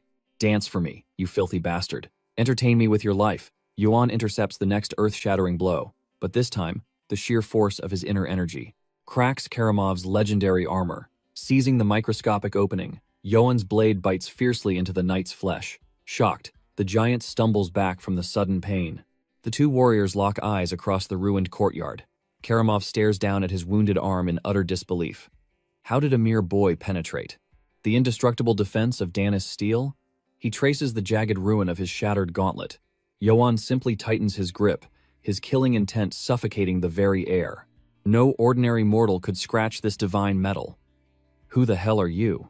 But the young cultivator offers no answers, only raising his blade for the kill. Their swords collide with the force of a meteor strike. Karamov's arms tremble under the boy's monstrous physical strength, yet Yoan shows no mercy, pressing the relentless offensive. He unleashes a devastating vertical chop. Karamov desperately raises his greatsword to block the descending doom. The villain counters, channeling every ounce of his brutal power. Foolish child, Karamov smirks, convinced the boy is just a brainless brute relying on raw power without true martial technique. He spots a fatal flaw in the stance. He elegantly parries the wild swing, sending Yoan off balance. With a sinister grin, he lunges forward with a lethal piercing thrust. Yoan twists his body violently. Barely escaping the fatal strike, Karamov laughs, certain the boy lacks fundamental defensive forms. He fights like a rabid beast, relying purely on desperate survival instinct. Did the great master Gaian teach you absolutely nothing? Yet, the sheer savage nature of the boy's aura makes him extremely dangerous. Karamov decides to crush him right here and now. No more playing around. It ends now. He braces himself for Yoan's next reckless wide-open swing. He intercepts the blade perfectly, but suddenly, the boy's sword locks onto his own, with terrifying gravitational force. Yoan pushes forward with a burst of insane internal energy. Karamov grunts, barely deflecting the lethal momentum. Yoan's eyes flash with absolute murder. He dares the knight to strike, swearing his severed head will roll tonight. But right then, Karamov senses a chilling anomaly. A terrifying shift in the boy's martial flow. Yoan fearlessly grabs the razor-sharp edge of Karamov's blade with his bare hands. A spectral aura of a massive serpent erupts, coiling fiercely around his striking arm. Bam! A devastating, aura-infused punch connects squarely with Karamov's jaw. The villain is blasted backward like a broken ragdoll. The sheer destructive force turns his indestructible helm to dust. Karamov coughs up a fountain of blood. His greatsword clatters uselessly against the cold stone floor. Clutching his shattered jaw, pure terror fills his widening eyes. He recognizes that deadly, silent strike. It is the legendary assassination arts of Master Kagal. This absolute monster was hiding his true cultivation all along. Karamov's eyes bulge with absolute dread. He curses his own arrogant stupidity for dropping his guard against a hidden master. He violently heaves, vomiting a crimson puddle onto the cracked stones. Struggling to maintain his knightly dignity, he forces himself to stand tall. Yoan glares at him, completely unfazed. The young cultivator tosses his broken helm aside. His voice is cold as ice. Why slaughter his family? Karamov spits bloody saliva and smiles. It was all for the Emperor. The Empire was trembling on the edge of chaos. To forge a new era, His Divine Majesty had to unsheath the absolute blade of correction, the legendary imperial sword, known only to the heavens as Mavara. Karamov sways on his feet, hacking up his own ruined lungs. Yohan stands over him like an unyielding mountain. Suddenly, a maniacal laugh escapes the dying knight's lips. He looks at Yohan with twisted admiration. In all his decades of war, crossing blades with countless legendary masters, he had never encountered such terrifying potential. Karamov extends a bloody, shaking hand. "Join me. Come with me to the imperial capital. The emperor is hungry for peerless talents like yours. I guarantee you infinite wealth, absolute glory, and vast fertile lands as far as the eye can see. His Majesty will personally knight you as his supreme vanguard. Become the ultimate blade of the empire." Yohan stands perfectly still, letting the temptation hang in the heavy air. The promise of endless riches falls on deaf ears. The boy slowly turns his gaze toward the endless night sky. Once upon a time, that was exactly the destiny he coveted. But now, his heart is an absolute void. Without a single ounce of hesitation, he rejects the offer entirely. Karamov's shattered jaw drops in disbelief. "What did you just say?" Yohan's killing intent erupts again. "You slaughtered my flesh and blood, and innocent servants who never touched a blade." Karamov chuckles darkly. "Servants, you say?" Karamov's face contorts in sheer disbelief. "Are you truly throwing away this divine opportunity over mere servants?" He grinds his teeth in fury. "Who actually cares about the deaths of such insignificant insects?" Karamov roars with absolute arrogance. "The strong feast upon the blood of the weak, that is, the absolute law of this world." Jan stands in dead silence. The air grows heavy. He tightens his fists until his knuckles turn white. "Forgive me, master," he mutters darkly, "but I can no longer hold back my strength." In a flash of terrifying speed, the youth explodes forward. His fist connects with brutal force. The deafening impact shatters against Karamov's skull. Yohan does not stop. Boiling aura wraps around his clenched fist. "Is this the will of the Emperor?" He roars, launching another devastating strike. The second blow crashes into the side of Karamov's head, shattering his defenses. He unleashes a storm of fists. "You call their lives worthless?" Karamov's trembling eye reflects the shadow of unstoppable doom approaching him. "What makes you think you sit above the heavens?" Yohan bellows. "Who gave you the right to judge who lives and who dies?"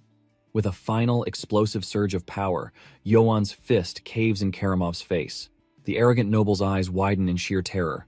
As the overwhelming impact destroys his foundation, blood sprays violently into the air. His hand twitches helplessly against the cold stone floor. Yohan slowly lowers his blood-soaked fist. He stands like a god of war over Karamov's broken body. Turning his back, he prepares to leave. "You absolute fool," Karamov coughs out through shattered teeth. "You should have accepted my grace. Now it is far too late. You have broken the Emperor's sword. From this day forward, you will know nothing but endless, agonizing suffering."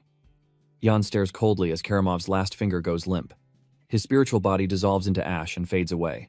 Yohan stares into the void, reflecting on his past. To survive in this brutal cultivation world, a world that normalizes slaughter, he had only cared about gold. But now, he clenches his fist with newly awakened resolve. His entire territory had been violently massacred. His family and neighbors were reduced to ashes in a ruthless fire, even if the heavens and the entire world become my sworn enemies. He walks calmly through the sea of corpses. He had only executed the judgment that fate demanded. "I will never regret my actions today."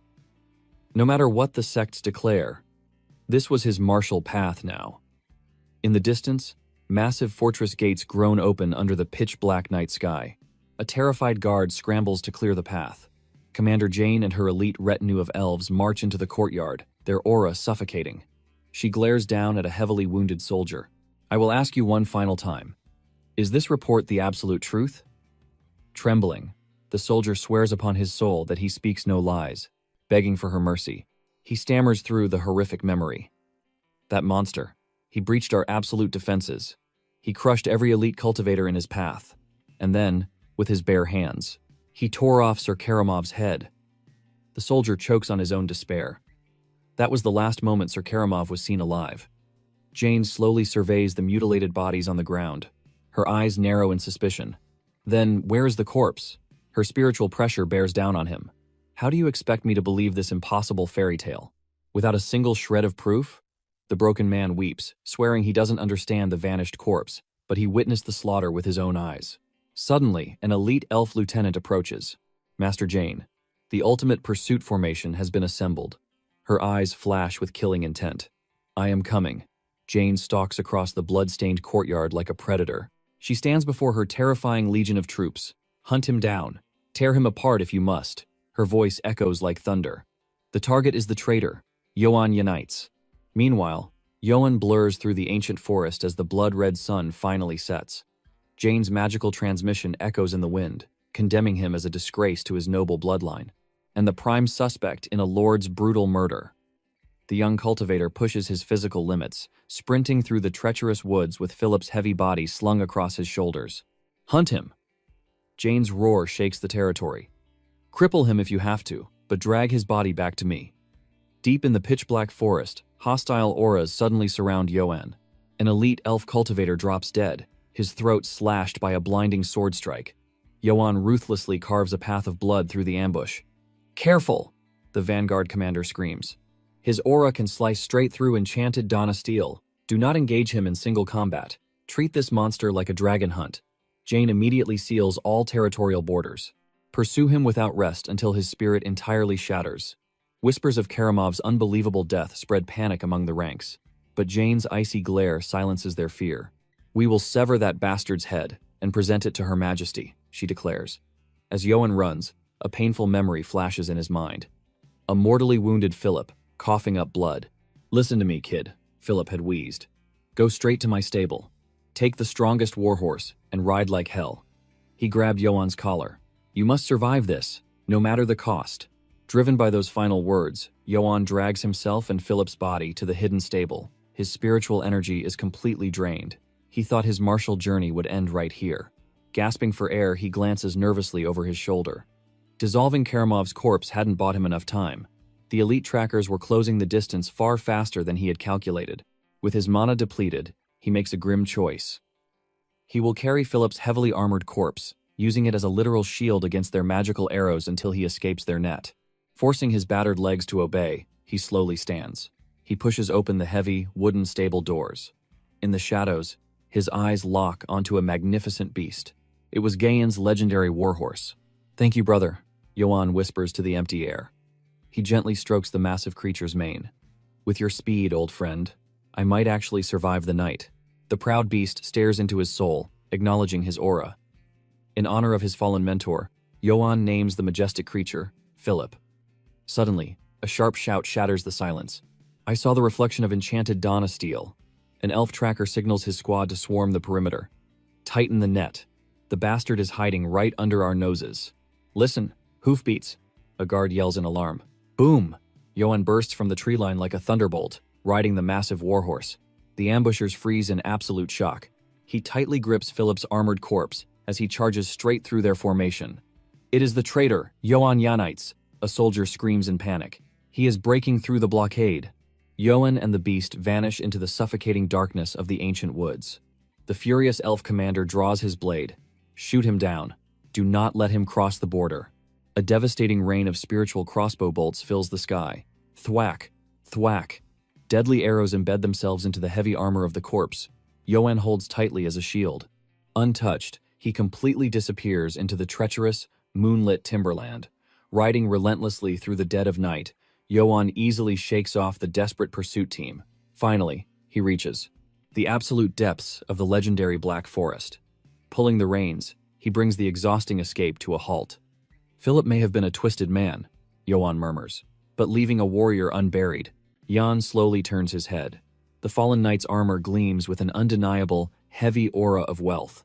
Without a second thought, he grips the hilt of the sword, protruding from the lifeless body. He pulls it free, his eyes widening as he weighs the perfectly balanced blade.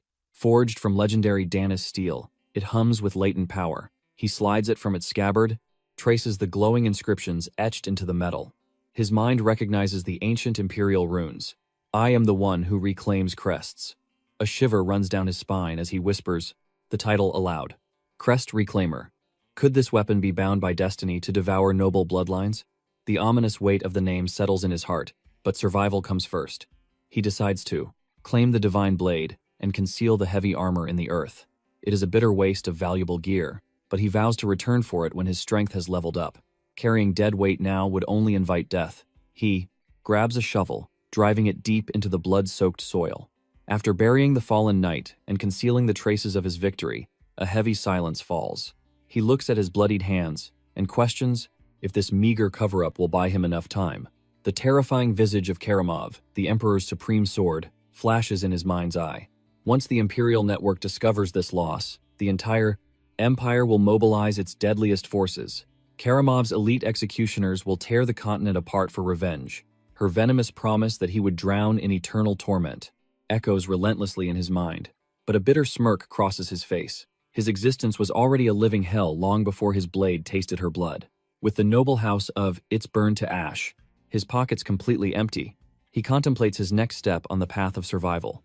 He desperately needs to restore his depleted aura. Suddenly, a monstrous growl shatters the silence. He whips around, sword raised. A colossal black wolf, radiating an overwhelming demonic energy, steps out of the shadows. Jan locks eyes with the apex predator. His spiritual core is completely drained. He curses his terrible luck, lamenting the beast's arrival at his absolute weakest moment. A direct clash against this level of monster is pure suicide. His muscles scream in agony, barely able to keep his new sword raised. His only sliver of hope is to reach his warhorse and ride like the wind. But before he can move, an arrogant voice pierces the night, shouting that they have secured his mount. Hostile spiritual signatures surround the area. Imperial soldiers have captured his horse, barking that the fugitive must be cornered. Jan instantly recognizes the brutal trackers of ActionToon. The Imperial hunting dogs have finally caught his scent. A sharp-eared elven scout points directly into the shadows, locking onto his presence. The elite pursuit squad instantly shifts their formation, aiming their enchanted Upceleste crossbows toward the brush. It is an absolute death trap. A terrifying spirit beast blocks his front, while merciless Imperial executioners close in from behind. With all escape routes sealed, he wonders if his journey toward immortality ends here in the dirt. Suddenly, a massive gust of wind erupts. The giant wolf leaps right over his head. It crashes into the elven ranks like a living meteor. The demonic beast unleashes a one-sided massacre upon the elite trackers. Blood-curdling screams rip through the forest as the monster tears through their magical defenses. Jan watches in absolute disbelief, his mind racing to understand why the apex predator completely ignored him. A shocking realization hits him like lightning. The beast is unintentionally carving out a path of survival. This is a heavenly opportunity. If he hesitates for even a second, he will die. He gathers the last drops of his internal energy. He bites his lip until it bleeds, forces his legs forward, and charges. The young cultivator bursts out of the shadows, sprinting toward his captive horse. He throws himself into the saddle, violently cracks the reins, and explodes into a furious gallop. The warhorse tears through the night as the wind howls past him. Fragmented memories of his past life flash before his eyes. The wise elder who first taught him the ancient texts. The warm, fleeting moments spent side by side with his older brother. Jan pushes the horse to its absolute limit. He recalls the grueling days of his martial training. He remembers the rivers of blood and the slaughtered innocents of his clan. Leaving his ruined homeland behind, a single, agonizing memory surfaces. His dying brother, using his final breath to pass down the family's ancestral helm. Jan swallows the bitter sorrow, riding far away from the smoking ruins of Itite's village. Back in the bloody clearing, the lifeless husk of a high-tier elven tracker bleeds out onto the forest floor. The colossal black wolf stands victorious upon a mountain of imperial corpses. The majestic spirit beast silently watches Jan's figure disappear into the distant horizon. Fast forward 3 days. Imperial guards relentlessly patrol a heavily fortified dirt road. Ominous columns of black smoke stain the distant sky. Crouched unseen in 40s, the dense thicket, Jan curses his fate. The only safe route has been completely sealed off by an elite Imperial checkpoint. He slumps heavily against his warhorse, his physical and spiritual energy utterly depleted. He has not consumed a single spiritual pill or closed his eyes since that bloody night. For 3 grueling days, the young warrior has been hunted like an animal by the merciless hounds of ActionToon. Jan has completely lost count of how many fatal encounters he has barely survived, forced to continuously burn his life force to fend off their coordinated ambushes. He has hit his absolute limit. His trembling arms can barely lift the weight of the crest reclaimer. Down in the valley, a fresh garrison of armored guards blocks the singular path to freedom. The heavens seem intent on crushing him. Crouching low in the shadows, his sharp eyes track synchronized movements of the enemy patrol. Just as despair sets in, a massive merchant caravan, guarded by seasoned mercenaries, rolls onto the main road. A brilliant, desperate strategy flashes through his mind. Jan decides to mask his killing intent and disguise his presence. He will use this traveling company as a human shield to slip past the crit Imperial blockade undetected. Down at the caravan, a scout suddenly reports to the master of the Katana Trading Guild, Sir Eldons. The wealthy merchant squints, asking what has caused such a disturbance. The battle-hardened mercenary beside him points a trembling finger down the dusty path. An incredibly imposing, heavily armed rider materializes from the mist before them. Khan, the veteran leader of the escorts, tightens his grip on his weapon and orders his men to prepare for combat. But the rookie mercenary, Gamson, scoffs, questioning why they are. Sweating bullets over a single lone knight, Goron slaps the back of the rookie's head, hissing at him to observe the enemy's aura. The stranger is clad in pristine, high-tier, full-plate armor, mounted atop a massive warhorse. Beyond that, his fortified plate helm and heavy breastplate speak of an elite noble background. Khan forcefully grabs the young rookie by the collar, ordering him to lock his eyes onto the devastating weapon resting at the knight's waist.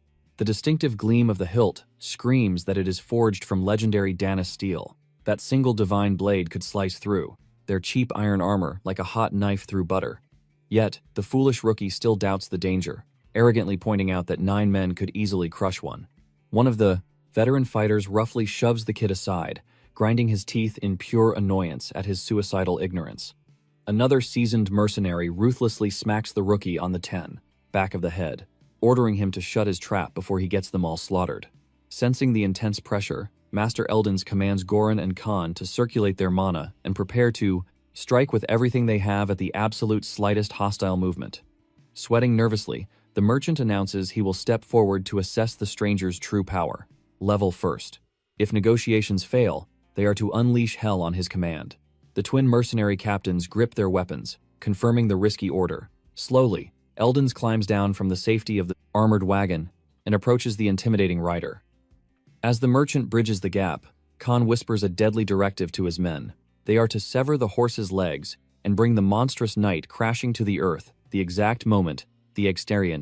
The air grows heavy as the tense standoff begins. The eccentric merchant introduces himself as Eldons. Representing the prestigious Katana Company, he demands the armored knight's name to avoid a deadly misunderstanding. Beneath his heavy helm, Yoan's eyes widen in sheer disbelief. A beastkin? The merchant is actually a catman. Meanwhile, Eldons' sharp feline gaze tracks his elite mercenaries, who are already gripping their weapons with lethal intent. A suffocating wave of killing intent fills the clearing. Yoan instantly senses their deep distrust. He knows he needs to defuse this powder keg immediately, before blades are drawn and blood is spilled. Playing the victim, he drops his guard and introduces himself simply as Jan. He weaves a tragic tale, blaming his ragged appearance on a brutal bandit ambush that left him with nothing.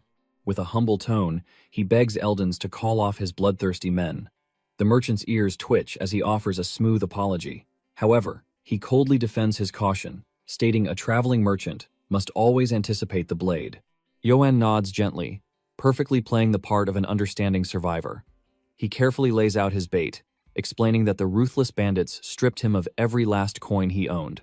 Desperate times call for desperate measures. He asks if he can join their heavily armed caravan. His price? Just a warm bed and a meager ration of food to keep his strength up. In return, he pledges his sword to shield the caravan from any looming danger. Eldons' eyes narrow as he weighs the risk versus reward. Finally, a sly grin crosses the catman's face, and he seals the pact. The merchant announces their grand destination, the bustling city of Marseille. He casually advises the mysterious knight to mingle with his new mercenary comrades. Yoan bows his head in profound gratitude, even though he has absolutely no clue where this Marseille is on the map. As the merchant walks away, his friendly facade completely shatters, revealing the cold calculator beneath. Eldons gathers his men in the shadows. He whispers that this wanderer is a dangerous wild card. His orders are absolute and chilling. Keep a close watch, and at the first sign of betrayal, slaughter him without a second thought. The hardened mercenaries nod silently, their eyes glinting with lethal intent. Blissfully unaware, Yoan focuses on his true trial, surviving the impending military checkpoint. The heavily loaded caravan finally lurches forward. Dust kicks up along the dirt trail as they march. Suddenly, A sentry at the distant barricade spots the approaching wagons. He barks a loud, echoing warning to his heavily armed comrades. The notorious wolves of Akitan step onto the path, weapons drawn and ready. They command the entire caravan to halt for a strict inspection. Yoan's heart pounds against his ribs. The ultimate obstacle stands before him. He prays to the heavens he can just blend into the background. Eldens confidently strides to the front lines. With the smooth charm of a master trader, he demands an audience with the commanding officer. The guard's arrogant sneer falters. He instantly recognizes the emblem of the Katana Trading Company, a powerhouse reigning over the city of Marseille. His tone shifts to forced respect as he greets the merchant. The soldier explains the grim situation. They are acting on strict orders from the high command, hunting down a highly dangerous fugitive trader. A chill runs down Yoan's spine. The terrible truth hits him like a warhammer. This entire blockade was built specifically to trap him. Tension spikes as a heavily armored soldier stomps directly toward him.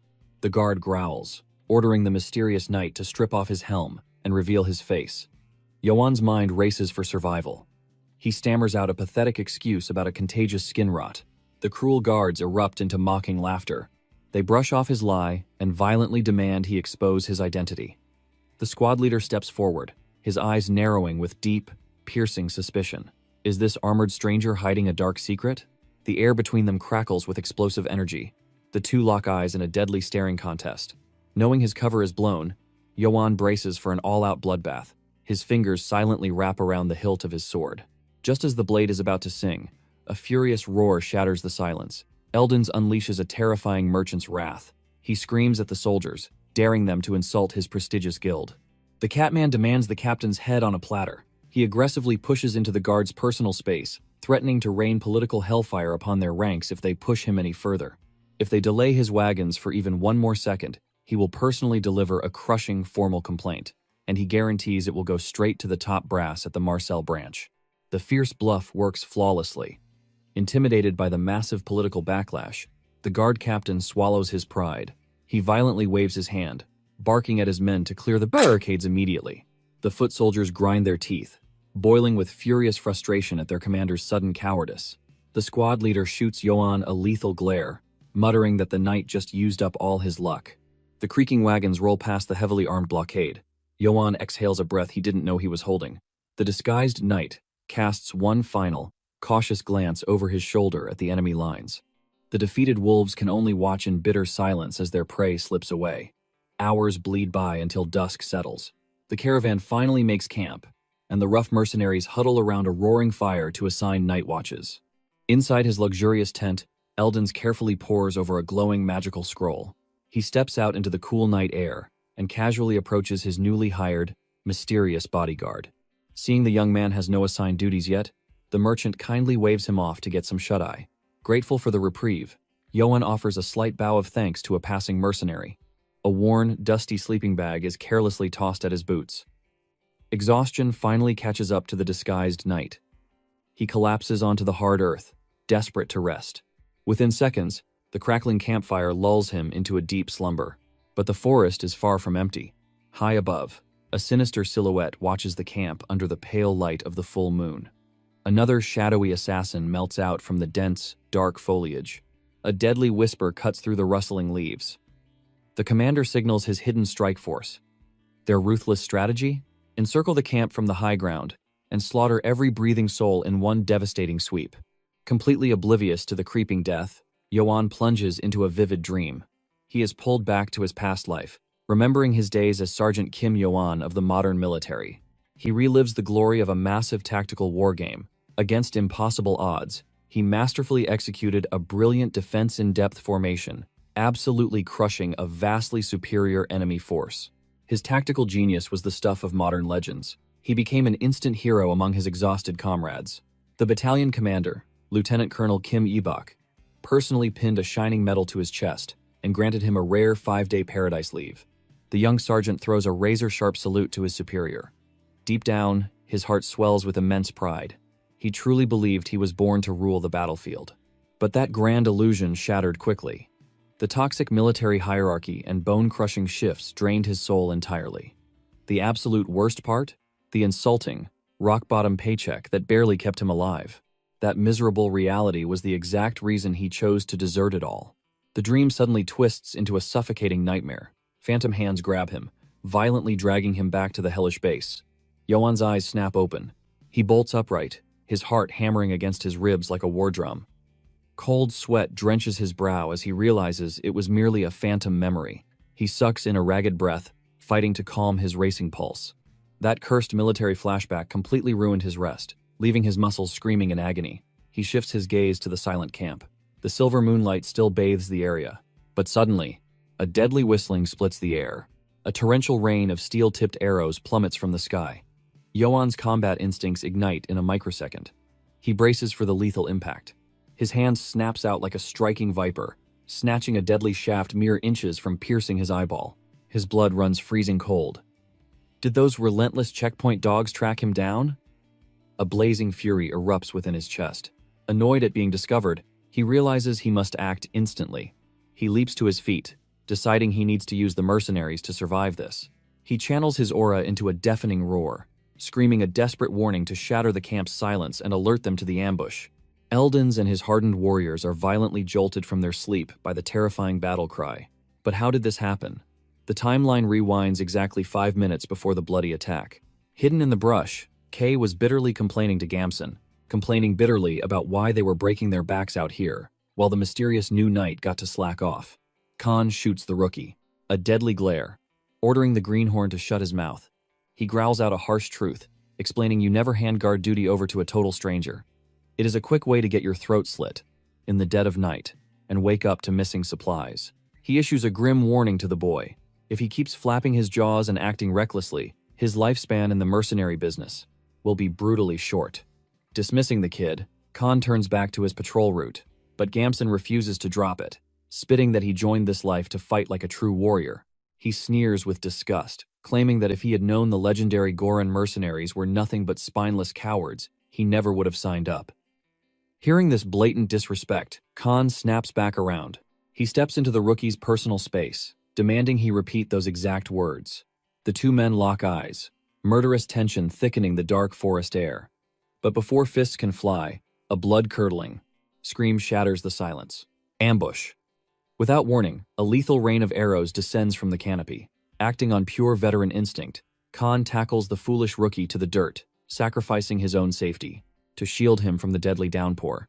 Once the storm of flying steel finally pauses, Khan cautiously raises his head. He barks an urgent order for Gamson to run and alert the main camp, but the so-called brave warrior completely panics, scrambling to his feet and bolting into the pitch-black woods like a frightened rabbit. Khan grinds his teeth as the coward fades into the shadows, right up until a familiar voice cuts through the chaos. Captain Goran sprints into view, breathing a heavy sigh of relief to see his man still breathing. Goran quickly confirms they are surrounded, prompting Khan to briefly mention the runaway rookie before shifting focus to their high-value target. What about Sir Eldon? The captain reports the wealthy merchant is currently trembling underneath the supply wagon, and that they must instantly brace for an all-out bloodbath. Suddenly, Yohan steps out from the shadows. With absolute calm, he commands the hardened veterans to fall back and form a tight defensive ring around the cargo. He logically states that breaking formation is suicide when the enemy's numbers and positions are hidden in the darkness.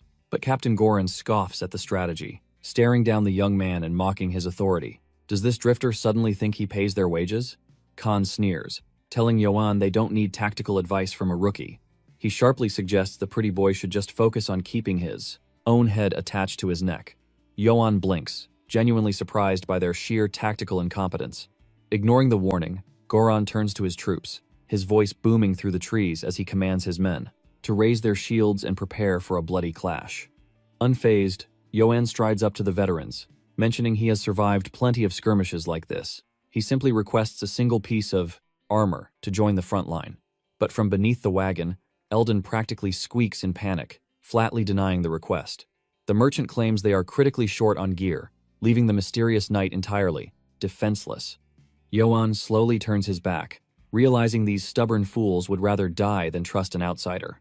But there is no time to argue. His gaze sharpens as ominous figures slither out from the tree line. An overwhelming tide of armed bandits floods into the clearing, their blades gleaming in the moonlight. Yet Yohan's eyes narrow. These uncoordinated thugs are definitely not the legendary wolves of Aquitaine. They are nothing but desperate, two-bit highwaymen.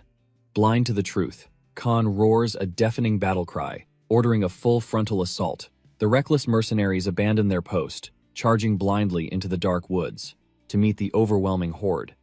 Left standing alone in the dust, Yoan sighs in disbelief, wondering who exactly is supposed to guard the actual payload. Meanwhile, deep in the brush, a brutal symphony of clashing steel erupts into absolute chaos. The bandit warlord barks cruel orders, commanding his massive swarm to surround and crush the outnumbered guards. Sweating profusely, Captain Goran desperately blocks a flurry of strikes, screaming for his crumbling front line to hold fast. One step backward means a gruesome death, but his defense shatters. A massive bandit slips past his guard, delivering a bone-crushing blow straight to the captain's jaw. Khan roars out in sheer terror as his captain collapses into the mud. The grinning thug raises a rusty dagger high into the air, aiming for the killing strike. Witnessing the inevitable slaughter, Yoan finally tightens his grip. Playtime is over. With breathtaking speed, a metallic screech echoes across the battlefield as his legendary blade leaves its scabbard. The terrifying aura radiating from the draw makes a nearby thief whip his head around, in pure shock. Time seems to freeze as the surrounding bandits stare at the solitary figure stepping into the fray. Sprawled helplessly in the dirt, Goran can only watch wide-eyed as a supreme display of martial mastery explodes before him. In a single, imperceptible flash of silver, Yoan instantly cleaves a massive bandit perfectly in two. Crimson completely coats the dark metal, but as Yoan casually inspects the carnage, he watches the ancient, glowing runes on the steel greedily drink every drop of fresh blood. Panic violently ripples through the bandit ranks. One of the thugs shrieks in pure terror, screaming that the boy wields a cursed demon weapon, making him practically immortal. Stepping over the mangled corpse, his voice echoes with overwhelming authority. He proudly declares himself as Yoan of the noble house Yates, his icy glare demanding to know which pathetic rats dared to ambush. An aristocrat. Khan and Goran's jaws practically hit the forest floor. The nameless drifter they just insulted is actually high-born nobility? It was a flawless cover, merely twisting his true lineage by a single syllable. The forest falls dead silent. The highwaymen begin whispering in sheer, trembling horror. Every lowlife knows the unwritten rule. Spilling the blood of a prominent aristocratic house means a torturous execution for their entire bloodline. Yoan steps forward, his oppressive aura suffocating the clearing as he demands an immediate answer. Leveling the bloodthirsty blade straight at the bandit chieftain's throat, he offers a chilling ultimatum. Surrender right now and live to see tomorrow, or take one step forward and let his cursed blade feast on your souls.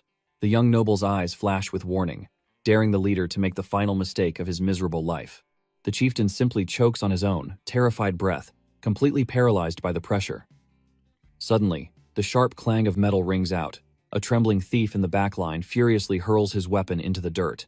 Like falling dominoes, the rest of the horde drops their rusty axes and daggers, falling to their knees in absolute defeat. Raising his hands toward the night sky, the broken leader whimpers out his unconditional surrender. With a satisfying click, Yoan calmly returns the demonic blade to its sheath. Not missing a beat, he glances down at the stunned Captain Goran, coldly ordering him to bind every last survivor and granting full permission to slaughter any dog foolish enough to twitch. As the mercenaries scramble to secure the prisoners, Goran nervously creeps up to Sir Eldon.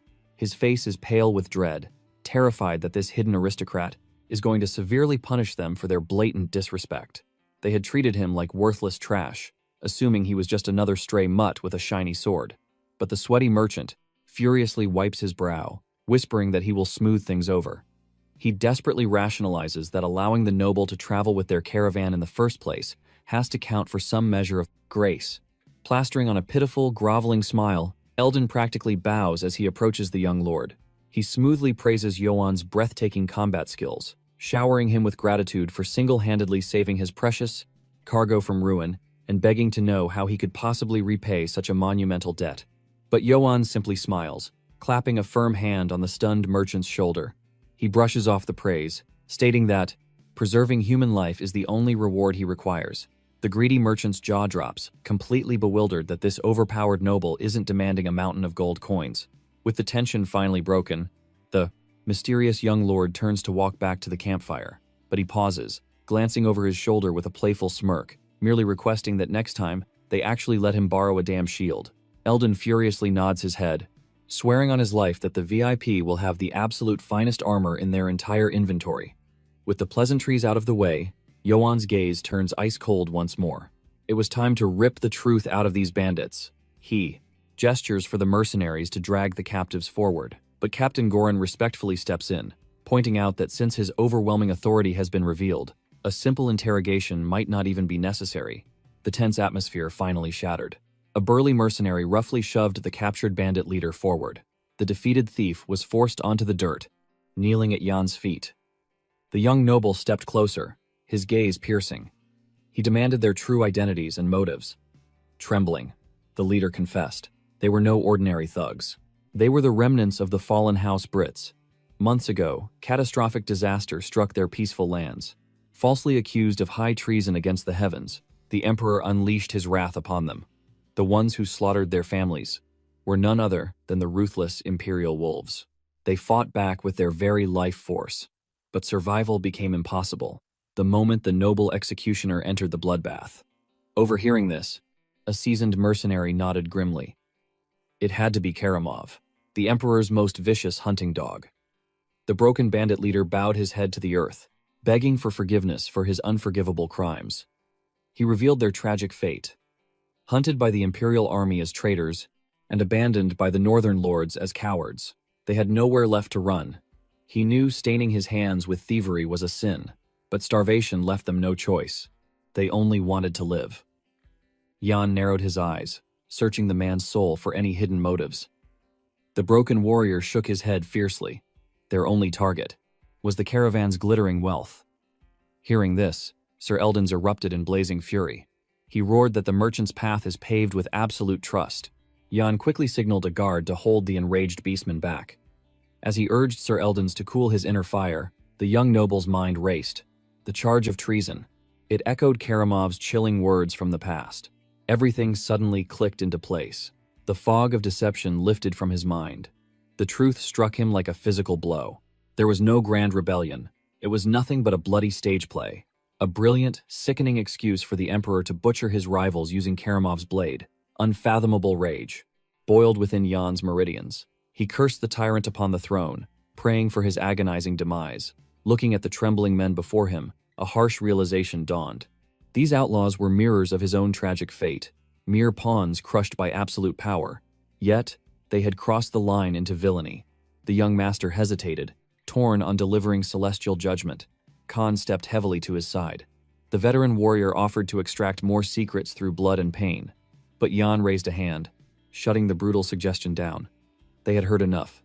Without warning, the cowardly Gamson lunged from the shadows. He channeled his aura and swung his weapon wildly, aiming to slaughter a bound captive. Miraculously, the tied-up soldier deflected the lethal strike. Before blood could spill, Khan intercepted the blow. His massive hand locked onto Gamson's blade like a steel vise. Gamson snarled like a rabid dog, screeching about his interrupted revenge. But Khan's eyes were cold as ice. The veteran coldly reminded the boy of his place. A coward who severed his loyalty and fled the battlefield, abandoning his brothers in arms, had zero right to execute anyone. Humiliated, the young rat swallowed his pride and backed away. The clearing fell dead silent once more. Sensing a sliver of hope, the bandit leader slammed his forehead against the dirt, desperately begging for mercy. He swore upon his Tao heart to abandon the path of evil. His men wept beside him, paralyzed by mortal terror. Khan cracked his knuckles, ready to sever their heads at a single command. Jan slowly traced the hilt of his blade. The weight of a master's judgment rested heavily on his shoulders. Taking a deep breath, he commanded his men to strip their weapons and release them. The outlaws collapsed in overwhelming gratitude. But Gamson screeched in disbelief, questioning the noble's sudden weakness. Ignoring the coward, Jan's martial aura subtly flared as he addressed the fallen warriors. He spoke with the heavy wisdom of a survivor. He knew the bitter agony of bottlenecked desperation, but sacrificing innocent lives to gather resources was an unforgivable sin. In a shocking confession, Jan admitted his own truth. He, too, only cultivated his life-preserving arts in the bloody fires of survival. Eldons gasped in pure shock. A highborn noble speaking of gutter-level survival tactics? Nearby, a mercenary chuckled, reminding everyone they only fought for glittering gold. Jan's voice echoed with commanding power. He ordered the fallen knights to reinvent themselves, to carve out a righteous path in this unforgiving world. Tears streaming down his face, the bandit leader swore eternal loyalty to his savior. Turning his back to them, Jan ordered his caravan to march. Lingering in this blood-stained territory would only invite death. But high above on a distant, jagged cliff, a terrifying presence awakened. A nightmare wrapped in shadows stalked their every move. The colossal beast stepped into the moonlight, a monstrous demonic wolf, its crimson eyes locked onto its prey. Exhausted from the chaos, the party finally sought refuge in the humble village of Rootspur. Before they could map their route to Marcel, word reached the village elder. The prestigious Sir Eldons of the Katana Trading Company had graced their lands.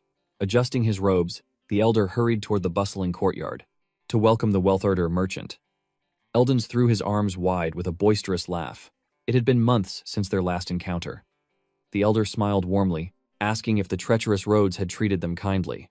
The beast man sighed, recounting their deadly clash with the mountain bandits. He muttered a dangerous truth.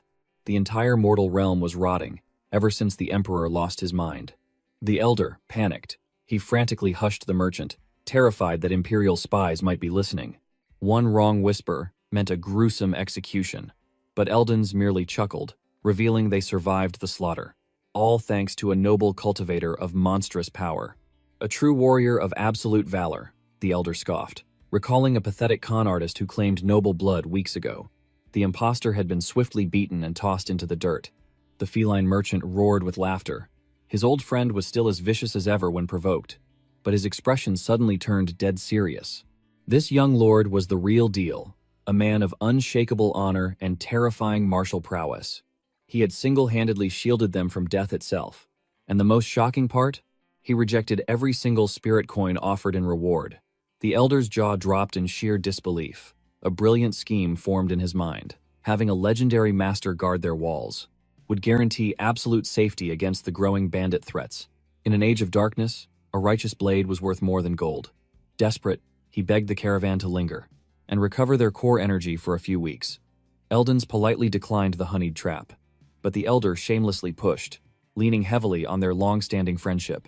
The merchant grinned, accusing the old fox of trying to poach his divine protector. The elder could only laugh guiltily. Scanning the bustling crowd, he eagerly asked to meet this magnificent hero. Meanwhile, the legendary noble was currently huddled in a dark corner, trembling from severe chi depletion and hunger. He looked exactly like a stray dog on the brink of starvation. Out on the dirt roads, Garan approaches the young master. He calls out to Sir Jan, breaking the silence. The battle-hardened mercenary extends a heavy cloth pouch, overflowing with silver looted from the fallen bandits. He reports that stripping the enemy of their weapons and supplies yielded a massive fortune. The young noble's gaze remains calm. He asks if the mercenary claimed his rightful cut. Garan fiercely shakes his head, insisting that Jan's overwhelming martial prowess secured this victory. Jan stares silently at the silver clinking inside his helm. Without a second thought, he tosses the heaviest sack right back to Garan, issuing a strict command. He orders him to divide the wealth among his brothers in arms. The mercenary leader protests, declaring the supreme commander deserves the spoils, but the young lord refuses to back down. Opening his palm, Jan reveals a meager handful of copper. He assures the stunned warrior that this tiny fraction is more than enough for his path. In truth, the young master is calculating his next move. Buying absolute loyalty with a little coin is a cheap price to avoid facing the savage wolves of Khitan by himself. Furthermore, he did not shed blood in isolation. Jan declares that crossing blades on the same battlefield has forged them into true comrades in arms. Trusting this seed of loyalty will blossom, he turns his back and strides away. Garan stares at the young lord's retreating figure, completely awestruck. He sees the towering aura of a true leader, a noble who genuinely protects his vanguard. Pivoting sharply, the mercenary commander rallies his rugged troops. He roars that Sir Yan has bestowed an unprecedented blessing upon them. Garan reveals that their young master surrendered the lion's share of the bloody war spoils. He orders the rough warriors to line up and claim their silver. Gasps echo through the ranks, the mercenaries utterly paralyzed by this heaven-defying generosity. They trade wide-eyed stares, unable to comprehend a noble discarding his rightful treasure, but shock instantly combusts into blazing euphoria. The warriors erupt into a thunderous roar, chanting Jan's name until the very village foundations shake.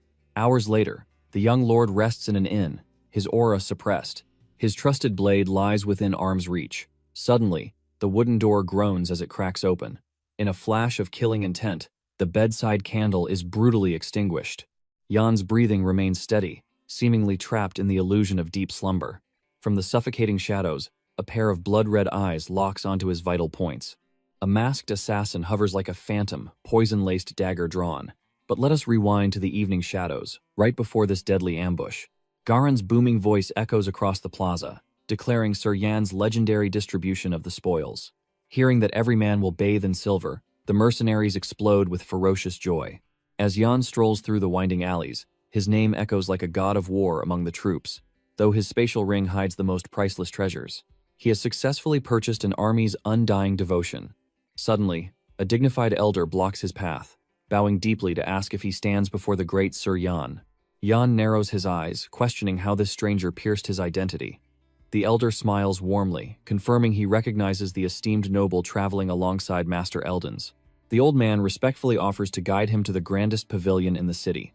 He reveals that the colossal Katana Trading Guild has already covered every copper of his stay. This luxurious arrangement is simply Eldon's way of balancing his karmic debt. Sensing no hidden malice, Yan nods his head, allowing the humble servant to lead the way. Meanwhile, deep within the mercenary camp, a soldier demands to know why a single man was denied his share of the heavenly riches.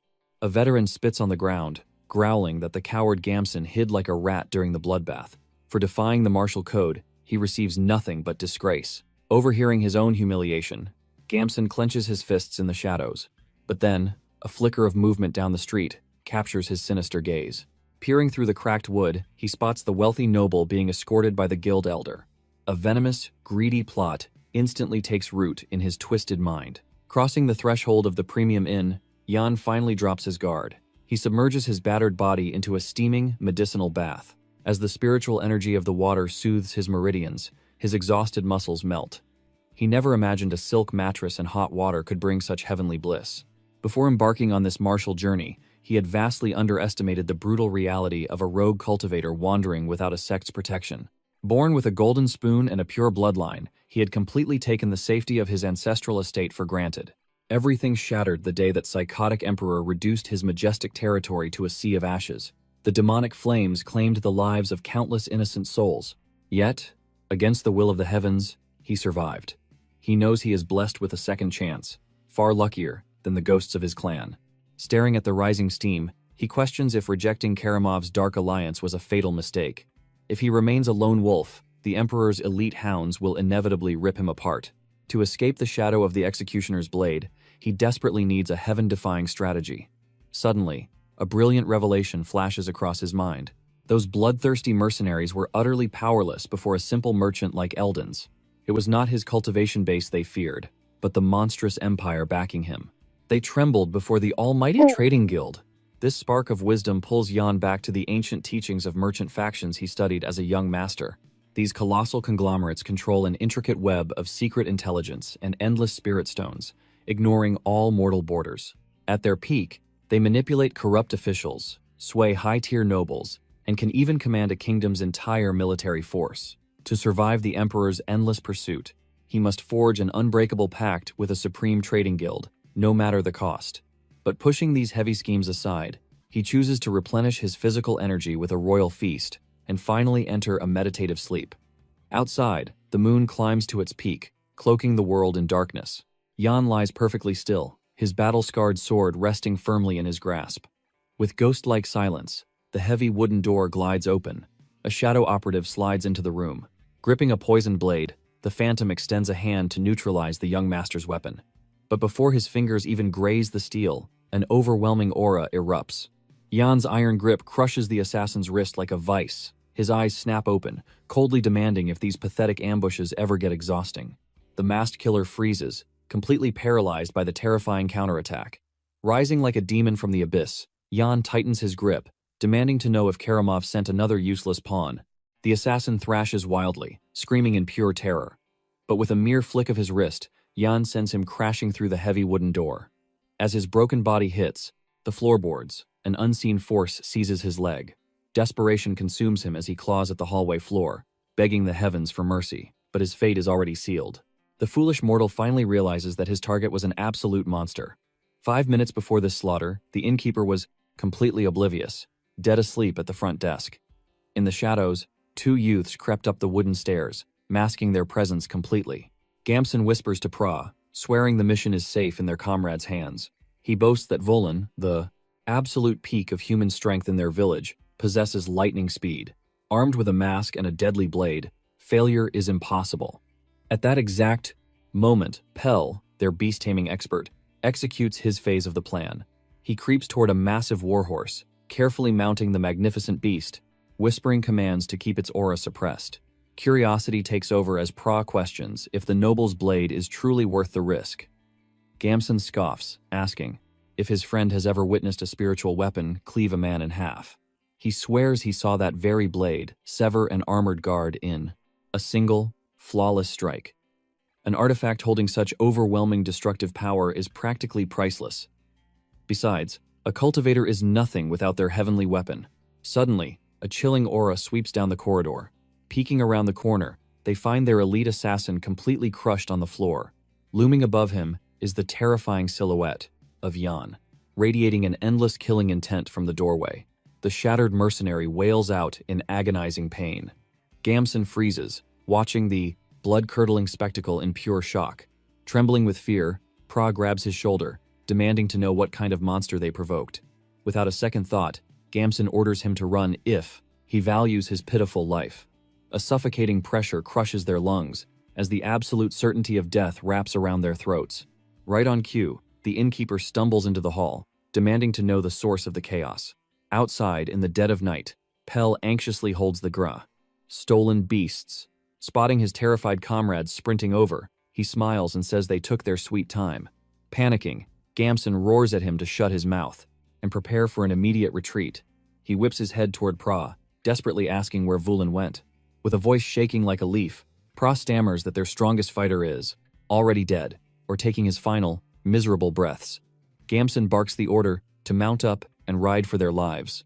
But Pra hesitates, agonizing, over their fallen brother. Pell stubbornly refuses to abandon a comrade, but Gamson warns that the monstrous noble will slaughter them all. Before another word is spoken, the inn's entire roof detonates into splinters.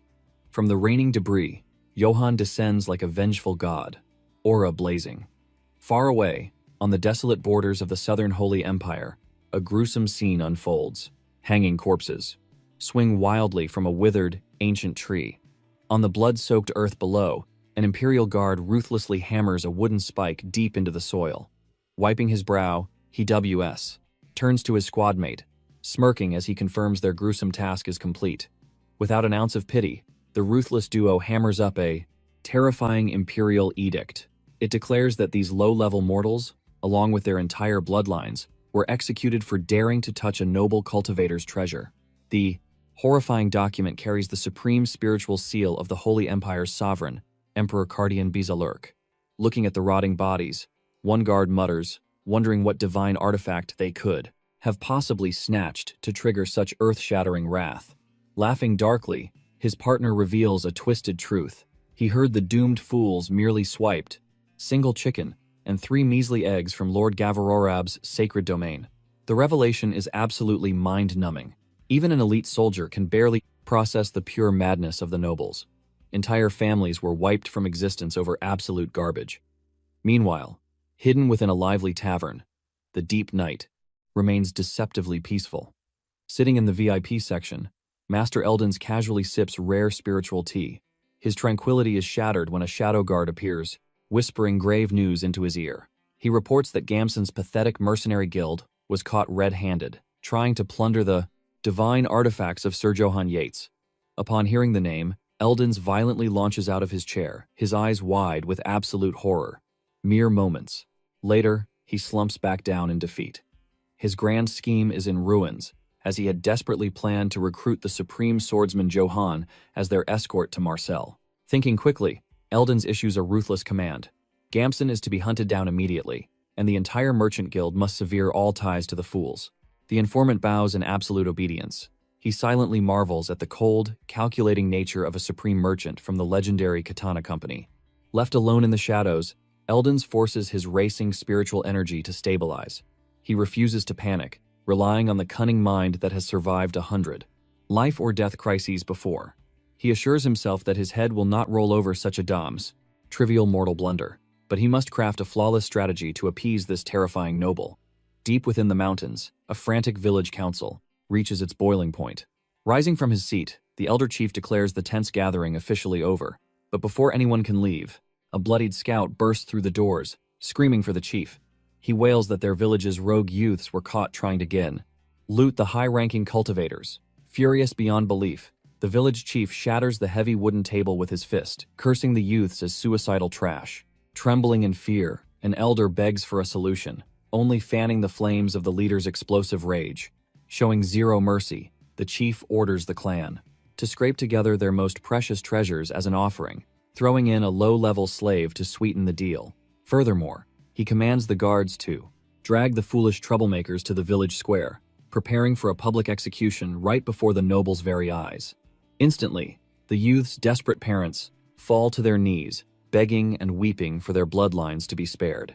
Consumed by towering wrath, the chief snatches a heavy stool, roaring for absolute silence before obliterating the wood against the stone floor. He completely loses his mind, bellowing at the crying parents, asking if they have forgotten the suffocating terror of the emperor's divine decree. Spitting with fury, he declares that they must sacrifice the few to save the many. They had to strike first. Striking before the highborn lord's wrath descended was their absolute only path to survival. The empire's merciless law decreed that anyone who dared to covet a patrician's treasures would face a brutal fate, their tongues severed, their bloodlines eradicated, or their necks snapped upon. The executioner's block. Across the realm, entire clans had already been ground to dust by this tyrannical mandate. Such earth-shattering tragedies were often born from mere peasants demanding a single chicken and 3 eggs in place of stolen wages. In the chief's eyes, all aristocrats shared the same ruthless nature. Turning his heavy gaze to a trembling mother, the village elder demanded to know her expectations. What mercy would this exalted stranger offer? By defying heaven's natural order and offending a lord, catastrophic divine punishment was inevitable. It would not be strange if he ordered the entire village slaughtered, spouting arrogant lectures about a martial artist's sacred honor. Desperate, a villager protested that this land fell under the protection of Count Jaren. Surely, no matter how terrifying this wandering lord's background was, the Count would shield his loyal subjects. But with a bitter sneer, the chief shattered that naive hope. Nobles only played their twisted games of pride and face. To them, mortal lives were nothing but fleeting dust. Slamming his fist against the wood, he roared for them to abandon their delusions. The room fell into a suffocating silence, broken only by the parents weeping. Did they think his heart wasn't bleeding? With a voice heavy with sorrow, the chief lamented this grim sacrifice. But the cruel logic of the cultivation world dictated that the few must perish so the many could live. It was a tragic necessity. Sometime later, an anxious crowd converged beneath the shadow of an ancient spirit tree. The 3 young thieves knelt in the dirt, securely bound by heavy ropes, alongside a 4th companion collapsed on the earth. Watching this dramatic display, Jan let out an inward sigh. This entire ordeal had blown completely out of proportion. These were merely foolish country youths, blinded by greed upon witnessing the sheer aura of his extraordinary blade. Their temptation was a clear sign that he needed to conceal his heaven-defying power moving forward. He acknowledged his own fault in walking the mortal realm with such a striking artifact, strapped to his waist. His original plan was simply to instill a little fear before tossing them aside. Seated like a monarch upon a makeshift throne, Jan calmly observed the tense atmosphere. Stepping forward with his head bowed low, the chief tremblingly asked if the exalted Sir Jan had recovered from the shock. Without missing a beat, Jan coldly replied that his mood was utterly ruined. He questioned if the grand tradition of Rootsbeck village was to welcome honored guests with daggers to their throats and hands in their pockets. Hearing this deadly accusation, the village elder threw his body flat against the dirt, kowtowing with absolute desperation. Shouldering the tremendous weight of the crime, he cursed his own failure to discipline those foolish juniors. Finding the display exhausting, Jan casually advised the terrified boys to watch their hands in the future, gesturing for them to leave. But suddenly, the old chief drew a gleaming dagger from his robes. Hoisting the lethal steel high above a kneeling boy's neck, he announced his brutal intention to wash away the offense with fresh blood, offering their severed heads to appease Jan's noble face. Reacting instantly, Jan released a burst of aura, throwing out his hand and commanding him to halt. He made it crystal clear that unnecessary slaughter was never his goal. Yet, trapped by his fear of aristocratic wrath, the chief frantically insisted that any filth who tarnished Sir Yan's sacred honor must be erased from the earth. Driven by mad devotion, he defied the command and brought the blade plunging downward. The condemned boys the Fordians. Mother let out a soul-shattering wail, hiding her face as she begged for her child's forgiveness in the next life. But the lethal strike was intercepted, frozen mid-air by an overwhelming force. With eyes like glacial ice, Yan demanded to know if his words were mere wind to the old man's ears. The chief and the terrified peasants slowly lifted their trembling eyes to Yan. A suffocating, deathly silence blanketed the gathering. Rising to his full height, Yan questioned if a demonic plague of madness had infected their minds. Why shed blood over such a meaningless transgression? With an unyielding tone, he declared that if a debt must be settled, it should be paid in cold, hard coin. The revolutionary concept left the villagers completely paralyzed, staring at Yan as if he were an alien god. Sensing his practical solution had shattered their feudal reality, he cleared his throat and projected his voice across the square. He demanded to know since when a fragile ego held more value than a breathing human life. Waving his hand dismissively, he ordered the ropes cut and commanded the crowd to disperse. The bloodthirsty dagger slipped from the chief's trembling grip, embedding itself harmlessly in the dirt. Completely overwhelmed by such magnanimous grace, the elder dropped to his knees, tears streaming down his face at Sir Yan's legendary benevolence. Sobbing uncontrollably, the young thief's parents sprinted forward to embrace their son, praising the heavens for his survival. The veteran chief's mind was reeling, unable to process that a master cultivator with such boundless mercy actually walked the mortal plane, proving the rumors were absolutely true. Trembling with profound respect, the captive mercenaries bowed at a perfect 90-degree angle, swearing blood oaths to never forget Sir Yan's divine grace. Even the cynical Gamson offered his deepest respects, confessing his supreme foolishness in doubting the master's virtue and admitting he was blinded by a lesser man's deception. As the binding arrays were unfastened from the remaining youths, a bystander whispered in awe. Had it been any other aura-wielding aristocrat, their corpses would already be rotting in the sun. But at that precise second, the commander of the mercenary squad stepped ominously toward Gamson. Eager for freedom, Gamson impatiently demanded his release, bitterly cursing his dark fate forever aligning with such a pathetic faction. Without warning, the commander's iron grip locked around Gamson's jaw. Panic flooded the young mercenary's eyes as he stuttered out a confused plea.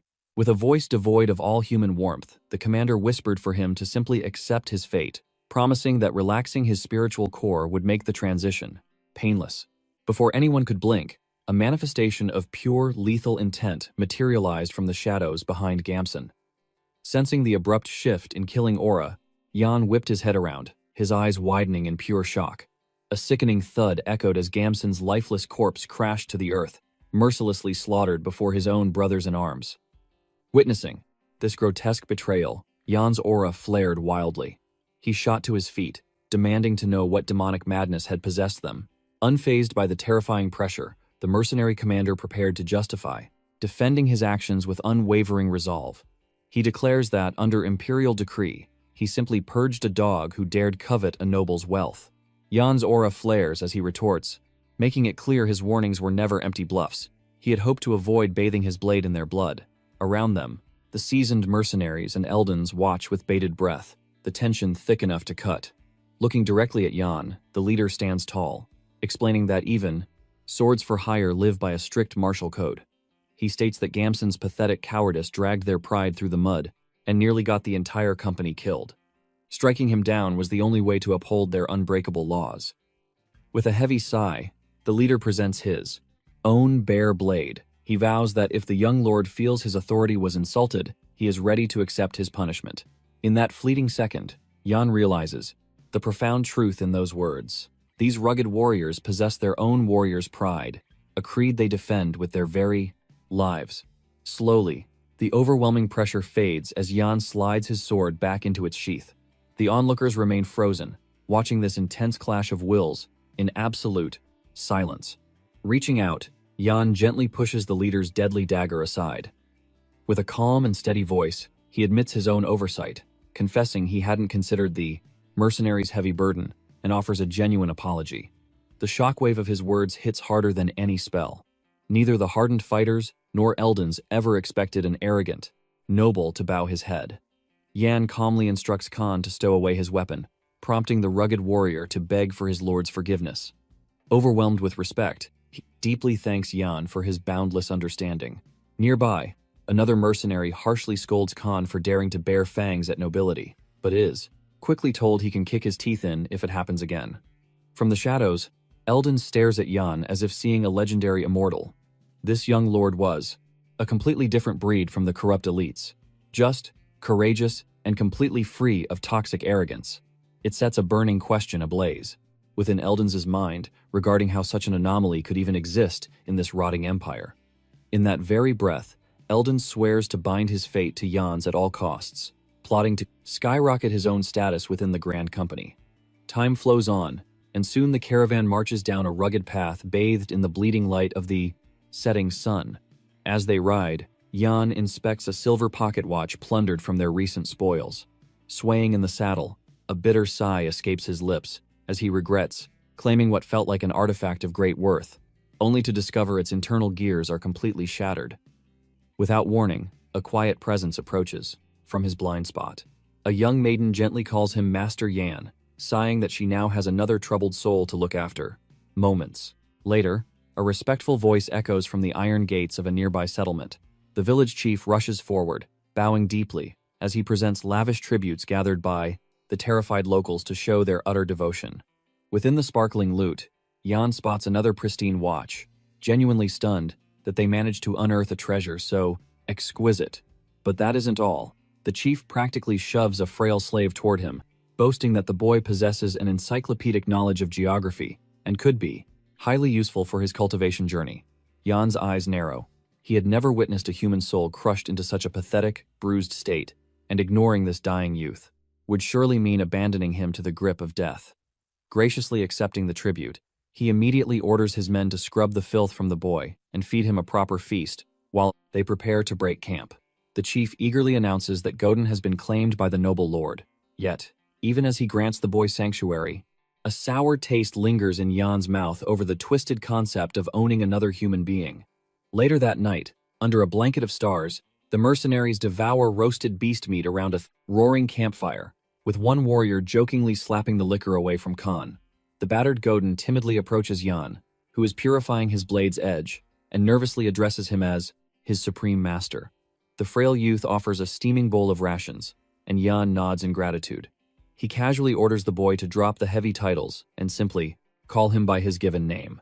Overwhelmed by this rare mercy, the servant whispers his thanks, leaving Yan secretly questioning if this delicate youth might actually be a maiden in disguise. Curiosity burning, he probes into how a genius of terrestrial mapping ended up wearing the chains of a slave. Godin looks down, murmuring that his past is drowned in bitter darkness. The broken youth hesitantly asks if the dark hands of fate ever strangle the nobility as well. Yan smirks, declaring he will only answer after hearing Godin's tale first, and the boy finally yields. He unveils his past, revealing he once walked the martial roads as a merchant, tasked with hauling and dealing deadly spiritual weapons throughout the sprawling eastern territories. But as his business grew, a corrupt aristocrat dragged him into the shadowy underworld of smuggling illicit gold. Hearing this dark secret, Yan clicks his tongue, noting that such treason against the heavens demands immediate execution, and keeping his head attached to his neck was pure luck. Godin's eyes darken as he explains he desperately needed a mountain of silver to pull his family back from the brink, for his younger siblings were rotting away from a plague of starvation. Bound by blood, he blindly smuggled the cursed gold precisely as his vile master commanded, until the treacherous noble ruthlessly stabbed him in the back and reported him to the imperial guards. Yan's eyes flash with killing intent as he deduces the boy was tossed away like a broken tool the moment he outlived his use. He asks if the merchant even dared to petition for a fair trial before the martial court. Shaking his head in despair, Godin whispers that the emperor's iron decree completely stripped him of his voice, condemning him in total silence. Hearing this gross injustice, Yan quietly asks if the life-saving silver ever reached his dying siblings. Tears well in the youth's eyes as he confesses that escaping an instant, beheading drained every last coin he had just to bribe his executioners. Godin bows his head in profound apology, but Yan sharply tells him there is absolutely nothing to beg forgiveness for. This brutal cultivation world was sickening enough to make anyone grind their teeth to dust. Without absolute strength, mortals were crushed underfoot like insects, bled dry without a single sliver of hope to defy the heaven-defying atrocities of the elites. Even the elite, personal guard, of House Brits had fallen to depravity, clinging to life by plundering the weak. It was no different from the damned souls of Roots, twisted into sacrificing their very own flesh and blood just to see another dawn, let alone Godin, chained as a dog after his usefulness expired. Looking at the starry sky, Jan questions if the heaven's will is truly just. But in the next heartbeat, his aura stabilizes as he forces himself to remember this is no time to bleed for the world's sins, for his own path to immortality has only just begun. With the Emperor's ruthless army breathing down their necks, death shadows their every step. He calls out to Godin, who immediately steps forward. With unshakable resolve, Yoan declares their fates are now bound as true comrades. They will defy the heavens, survive this ordeal, and forge a glorious future together. The young woman's heart skips a beat, her cheeks flushing deeply. But the tender moment shatters when a panicked mercenary rushes in. A demonic beast has breached their perimeter. Yoan rises to his feet, letting out a heavy sigh over his absolute lack of rest. Wasting no time, he demands the creature's exact location. With a trembling finger, the scout points into the abyss, and the squad immediately mobilizes. Godin lingers for a second, silently repeating Yoan's vow of camaraderie like a sacred mantra. Arriving at the front line, Yoan questions the vanguard. Is the beast within striking distance? The trembling guards admit the pitch-black night obscures their vision, but a terrifying presence is undoubtedly lurking within the suffocating shadows. Without hesitation, Yoan boldly steps out from the heavy foliage. The terrified mercenaries desperately hiss at him to take cover. Unfazed, he casually brushes off their panic, assuring them there is no danger. He then commands the entire squad to sheathe their blades. The seasoned fighters are left, utterly paralyzed by confusion. Declaring he will handle the scouting himself, Yoan turns his back and strides directly into the ominous woods. Khan immediately protests, warning that hunting demonic beasts requires profound martial mastery, and a single mistake means certain death. With a heavy, deadpan tone, the veteran reminds him that their sole, absolute mission is to guard Eldons with their lives. They simply cannot afford reckless heroics. But Yoan suddenly halts in his tracks. He closes his eyes, tuning his senses to the subtle shifts in the spiritual energy. Taking a few measured steps forward, he approaches the dense thicket. He recognizes an overwhelming, familiar aura, a suffocating pressure menacing enough to freeze a mortal's very soul. There, piercing through the veil of absolute darkness, a pair of glowing eyes ignites. Right in front of him, Yoan instantly identifies the massive shadow. It is the Black Wolf of Ill Omen, the exact same majestic beast he encountered before. During their last, fateful clash, the mighty creature slaughtered the Akitan wolves, entirely sparing him. Despite having endless opportunities to rip him apart, the Sanaman Sai, legendary beast, completely ignored his presence. Because of this, Yoan is absolutely certain the wolf harbors zero bloodlust toward him. Exuding pure calm, he invites the lurking predator to step into the light. From the abyss of the forest, a colossal, pitch-black wolf materializes before his eyes. Extending an open palm, Yoan asks if the magnificent beast has been tracking his aura all this time, offering his sincere gratitude for the previous rescue. Stunned, Khan questions if Yoan is secretly a master beast tamer, while a trembling mercenary swears by the heavens he has never witnessed such an impossible sight. The titanic wolf slowly closes the distance, deeply inhaling the scent of Yoan's, but in a split second, the massive beast clamps its devastating jaws right over his entire head. A terrified mercenary shrieks Yoan's name in sheer horror. Just then, Eldons bravely pushes to the front, barking at the cowardly underlings to clear the path. Unbelievably, with his head still entirely engulfed in the apex predator's terrifying maw, Yoan casually tells the group to relax around the big guy. Firmly gripping the beast's thick fur, Eldons makes a world-shattering revelation. This terrifying monster is actually the legendary Guide of the Dawn. Trembling with sheer excitement, Eldons demands to know if the myth is real.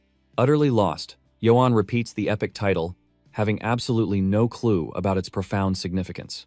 Taking a deep breath, Eldons reveals that within the borders of the glorious Eastern Empire, an ancient ballad sings the praises of this very divine beast. According to ancient texts, under a crimson moon during the catastrophic Great War, an unparalleled martial warrior bestowed a name upon the mighty wolf. He christened it the Guide of the Dawn. The moment it received this sacred title, the celestial beast bowed its proud head in absolute submission. Its feral eyes blazed with blinding light, and countless soldiers roared in triumph as the majestic beast charged at the very vanguard of the blood-soaked battlefield. When the dust settled, on the war that sundered the mortal realm, the legendary warrior established an era of peace, ultimately dying as a transcendent hero. The bereaved black wolf howled in agony for 3 agonizing days and nights. It then vanished into the wilderness, eternally searching for chaotic lands where true heroes were destined to rise. This is the mythical origin of the legendary Guide of the Dawn.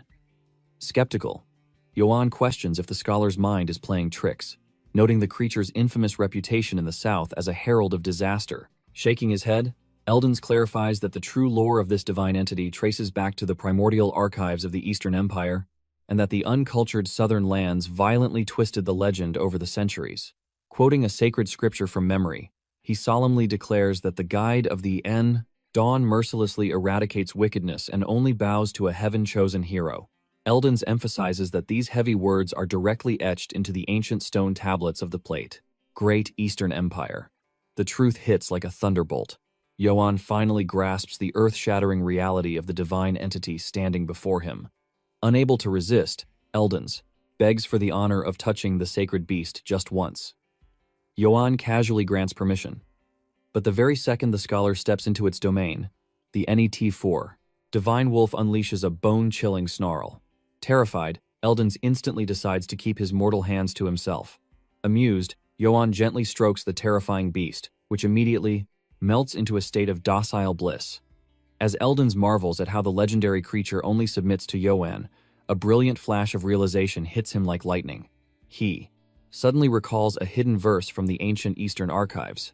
It decrees that bestowing a true name upon a roaming divine beast instantly binds its soul, turning it into your eternal celestial vassal. His breath hitches. Could this humble southerner actually be the reincarnation of the legendary hero? He frantically shakes off the absurd notion, only for the undeniable evidence to pull his thoughts right back. Desperate for answers, Eldens demands to know if Yoan has already forged a soul pact by naming the Guide of the Dawn.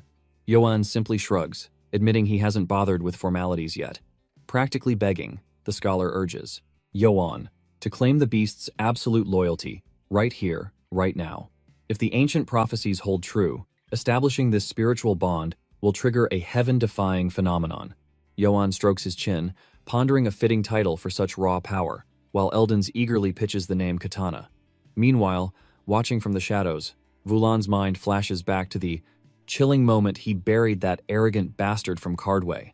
Pointing a single, commanding finger squarely at the colossal beast, Yoan orders the heavens to witness its true name, Karamov. Eldens gasps in utter shock, but as the sacred syllables resonate in the air, the divine wolf's eyes blazed with an absolute blinding intensity. A sudden, overwhelming spiritual pressure erupted, enveloping Jan and Eldens completely. The massive creature unleashed an earth-shattering howl as a torrent of pure, ancient energy began its miraculous transformation. As the blinding light faded, the legendary Guide of the Dawn revealed its true form. Now, bearing the name Karamov, the divine wolf bowed its head, respectfully facing its new master. With perfect composure, Jan gently stroked its magnificent fur. "I will be counting on you," he murmured. Turning his gaze to the trembling Eldens, he calmly agreed that this power was indeed absolutely incredible. But then, his brow furrowed in confusion. "What exactly are you doing?" he asked. Surrounding them, the battle-hardened mercenaries stood in stunned silence, watching Eldens prostrated on the dirt before Jan and the majestic Karamov. Tears of overwhelming emotion streamed down Eldens' face. He cried out that everything, absolutely everything, had unfolded exactly as the ancient legends foretold. He confessed that this was the very first time in his mortal life he had witnessed a living myth with his own 2 eyes. With unwavering devotion, he declared his absolute respect for Jan, a reverence born from the very first moment their paths had crossed. He praised Jan's unmatched martial valor in destroying the mountain bandits. He marveled at the profound mercy shown to his fallen foes, and above all else, for modification, being the destined master chosen by a true divine beast. Raising his voice for the heavens to hear, Eldens proclaimed him the legendary hero of the Dark Ages. The sudden, heavy title caused the surviving mercenaries and Godin to gasp in sheer awe. Whispers spread through the ranks like wildfire. Could it be true? Was this humble young master truly the prophesied hero of the Dark Ages? But Jan's expression instantly soured with deep discomfort. He looked down at the worshipping Eldons. Keeping his profound inner turmoil in check, he spoke in a highly restrained tone and offered a heavy apology. He shattered their grand illusions, revealing that he was no heaven-sent savior. He was merely a wandering cultivator from a truly insignificant mortal clan, solely focused on his own desperate survival in this cruel world. Furthermore, he confessed a dark truth. He was currently being ruthlessly hunted for the crime of beating Karamov to the brink of death. Jan apologized once more for crushing their legendary fantasies, but Eldons vehemently shook his head, denying even a shred of disappointment. With eyes still burning with absolute loyalty, he begged for permission to introduce his savior to the prestigious Mian Trading Company. It was the only way this humble servant could repay such a mountain-heavy life debt. Hearing this name, Jan's memories flickered. He recalled hearing that Eldon's ultimate destination was the city of Marseille. Having never encountered this name in his past life, Jan curiously asked about the nature of this place. Eldons eagerly explained that Marseille was a legendary sanctuary of free trade. More importantly, it was one of the incredibly rare domains where the Emperor's iron grasp could not reach. This crucial piece of intelligence instantly ignited a spark of intense interest within Jan's eyes. Seeing a golden opportunity, he firmly accepted the offer. He humbly stated that he simply could not ignore such profound kindness. As Eldons bowed his head in silent, immense gratitude, Jan's mind began racing with strategic calculations. If the tyrannical emperor truly held no power there, he might actually forge a peaceful new destiny as an ordinary, mortal merchant. While Eldons hummed a cheerful, triumphant tune, Jan prayed to the heavens that these ridiculous rumors would die here. The last thing he needed was the martial world, believing he was some heaven-defying hero. Falling into deep, silent reflection, he pondered the heavy weight of that title, Hero of the Dark Ages. A bitter smile crossed his face. How nice it would be if his soul was truly made of such righteous material. Yet, reality was a harsh master. He knew deep in his bones that, both in his tragic past life and this current reincarnation, he was nothing but a wandering soul, desperately clawing his way through the abyss just to survive another day. Suddenly, a chilling memory flashed through his mind, an overwhelmingly imposing figure from his past, coldly decreeing his absolute doom. A voice commanding that, from that second onward, he would be plunged into an eternal hell of suffering. Jan's knuckles turned white as he fiercely clenched his fists. He silently admitted that his previous life had been a river of endless blood and tears. But this time, this second chance was completely different. Now, he would carve out his own heaven-defying path, taking it one steady step at a time, guided solely by his own unbreakable will. With renewed resolve, the caravan finally set off, heading straight toward the glittering sanctuary of wealthy merchants.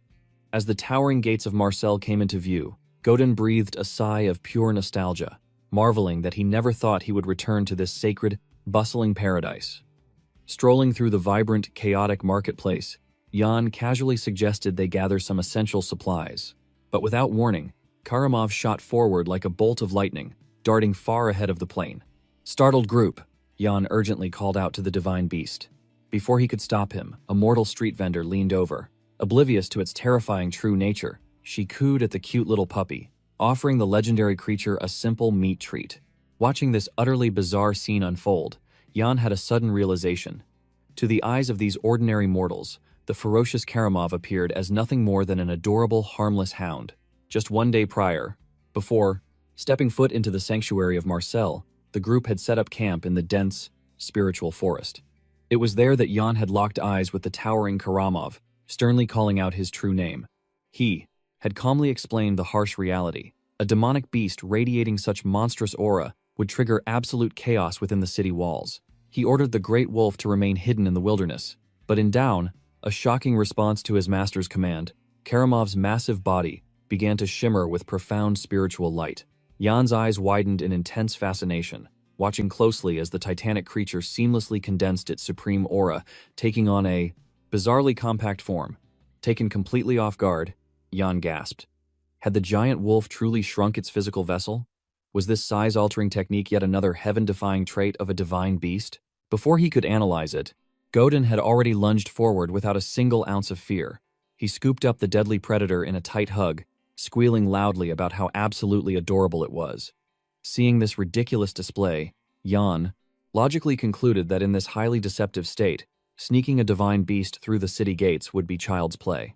Snapping back to the present moment, a small crowd of mortals had already gathered, eagerly, gossiping about the bizarre yet captivating little puppy. They murmured in awe, wondering if this was some rare, exotic treasure beast from a distant empire. Flushing with deep embarrassment, Godin quickly stepped in, frantically, apologizing for the little terror's complete lack of mortal etiquette. But Yan's gaze sharpened, sensing hidden dangers. "We must move, and move quickly," he whispered strictly. The shadows of their pursuers were still lurking close behind. Moments later, Godin eagerly called out to his young master. He confidently offered to manage all their cumbersome gear, provided they invest in a high-grade spatial pouch or a sturdy merchant's pack. Tapping his chest proudly, he reminded Jan that he was once a highly skilled artifact and equipment merchant. Reaching into his robes, he revealed a meager fortune of exactly 4 silver coins. With a nervous gulp, he asked his master if this pitiful sum could truly secure the vital supplies they required. But then, Godin's eyes flashed with pure merchant's greed. He isolated just 1 single silver coin. Puffing his chest out with absolute arrogance, he confidently swore to procure everything on their master list, using nothing but that solitary silver piece. Jan immediately scoffed, telling his companion to temper his wild delusions. With a raised eyebrow, he questioned what kind of miraculous transaction could possibly be forged with such a pathetic amount of mortal currency. Yet, a few incense sticks of time later, both Jan and Godin stood heavily armored and fully equipped. Jan stared in absolute dumbfounded shock, struggling to comprehend how all these treasures were secured. With a single, measly silver coin, they had successfully acquired a high-tier tactical pouch for Jan's combat needs, and a massive, reinforced supply rig for Godin. Their mobility and inventory capacity had just multiplied tenfold. Unleashing an absolutely terrifying gift of the silver tongue, Godin had somehow scammed a local trader, pawning off a completely shattered battle helmet for an outrageously high ransom.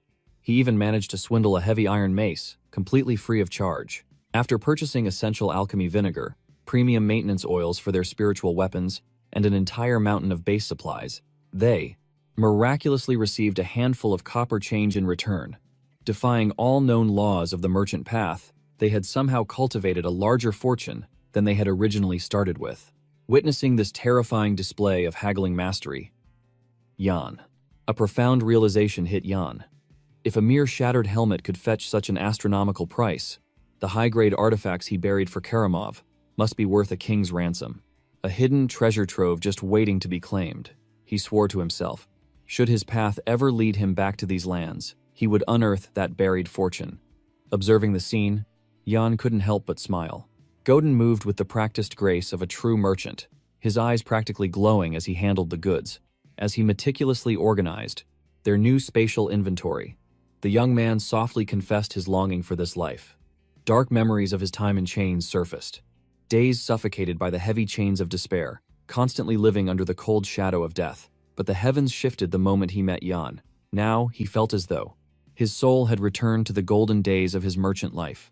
Overcome with gratitude, Godin bowed his head. He swore a solemn vow, declaring that even without the slave seal, he would have willingly tied his fate to Jan's journey. Warmth bloomed in the cultivator's chest. With a gentle nod, Jan told him he would be relying on his expertise for the trials ahead. An enthusiastic agreement instantly echoed back, full of newfound life. With their bond strengthened, the duo ventured into the bustling heart of Marseille City. For Jan, a man forged in the cruel fires of endless hardship, this mortal realm offered an intoxicating taste of peace, a simple happiness that had always slipped through his fingers. Instead of surviving on dried rations that tasted like tough leather, the roasted spiritual meats of Marseille City practically melted on his tongue. Gone were the days of washing in freezing, muddy streams, with blood and grime clinging to his skin. Here, within the city walls, he could cleanse his meridians in steaming baths at any hour. Out in the perilous wilderness, he never knew the comfort of a safe haven. Sleeping on damp, freezing stone had battered his mortal shell.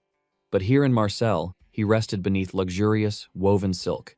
Bathed in this unaccustomed comfort, Jan felt a rare desire to lay down his sword and put down roots in this vibrant sanctuary, a foolish dream of a peaceful mortal life. But the heavens care little for the desires of men. By the next dawn, The city plaza was a sea of chaotic energy.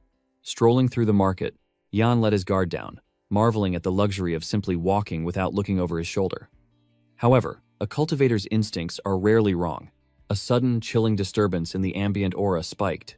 Danger was looming. Spotting a dense crowd of anxious mortals, he suspected a rogue sect or bandit faction was wreaking havoc. His fears were confirmed when a terrified villager spoke up. Vicious thugs had kidnapped a local girl and plundered an entire merchant caravan. Jan casually chewed his meat skewer, his sharp ears capturing every whisper of the wind. The surrounding crowd trembled with fear, knowing that peace was nothing but an illusion with wolves at the gates. Godin's expression darkened, whispering to Jan that the city's spiritual energy had turned foul and tense. Just steps away, a violent disturbance erupted. A heavily armed mercenary had a poor vendor cornered, aggressively demanding free food by flaunting his martial status. Roaring like a starved beast, he claimed he hadn't eaten in 4 entire days. But this was no ordinary thug. He was a straggler from the infamous ActionToon wolves, the very same tracking unit that had lost their way hunting Jan. As the brute turned around, his tirade died in his throat. Time froze. Across the bustling market, predator and prey locked eyes. Recognition struck like a lightning bolt. Spitting a venomous curse, the wolf unleashed his killing intent and lunged. Jan's heart plummeted. The hounds had tracked him, all the way to his sanctuary. The situation had escalated from bad to absolutely catastrophic. If he unleashed his aura here, his cover would be blown to pieces. The madman launched himself into the air, blade descending with fatal force. But before the steel could bite flesh, an overwhelming force crashed into the scene. A majestic rider appeared like a phantom, striking the attacker down in a single breath. The wolf collapsed in a pathetic heap, utterly vanquished. Gazing down with absolute authority, the mysterious savior scoffed at the declining state of the city's defenses. Trash like this shouldn't be roaming the streets. Turning his piercing gaze toward Jan, he addressed him as a fellow wanderer of the martial path, checking for injuries. Masking his true strength, Jan bowed his head in humble gratitude. The powerful cultivator offered a faint, knowing smile, advising the young man to keep his guard up in these treacherous times. With a flick of the reins, he vanished down the cobblestone path. But the spectacle was far from over. A massive shockwave of martial energy swept through the plaza. An entire army of elite mercenaries had assembled in perfect, terrifying formation. Captain Brazil, the towering leader of the Oakwood mercenaries, projected his voice with raw aura. He made a thunderous vow to the trembling citizens. His 500 elite warriors would slaughter the rogue bandits and cleanse the region with blood and steel. Godin watched with wide-eyed reverence. Playing the fool, Jan casually asked if this faction possessed any real renown.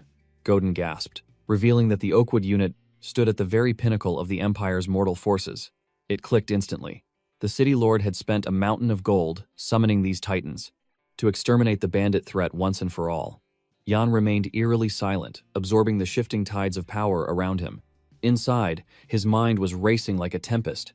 If that captain hadn't intervened, he would have been forced to reveal his martial arts. One slip of his true power, and the Empire's bloodhounds would descend upon him like a plague. The haunting curse of his past. The ominous prophecy that his path would be paved with endless suffering echoed fiercely in his soul. Drawing a slow, steady breath, he forcibly stabilized his chaotic chi. He was still a hunted man walking on a razor's edge. To survive this deadly game of chess, he absolutely needed the protective shadow of a supreme trading faction. An organization so monumentally powerful that even the Emperor's imperial decrees held no sway over them. By a stroke of heavenly fortune, Elder Eldon saw great potential in him. This favor had unlocked the golden gates to the Mason Trading Guild, but a terrifying question lingered in the back of his mind. What if his cursed identity was dragged into the light before his foundation was fully set?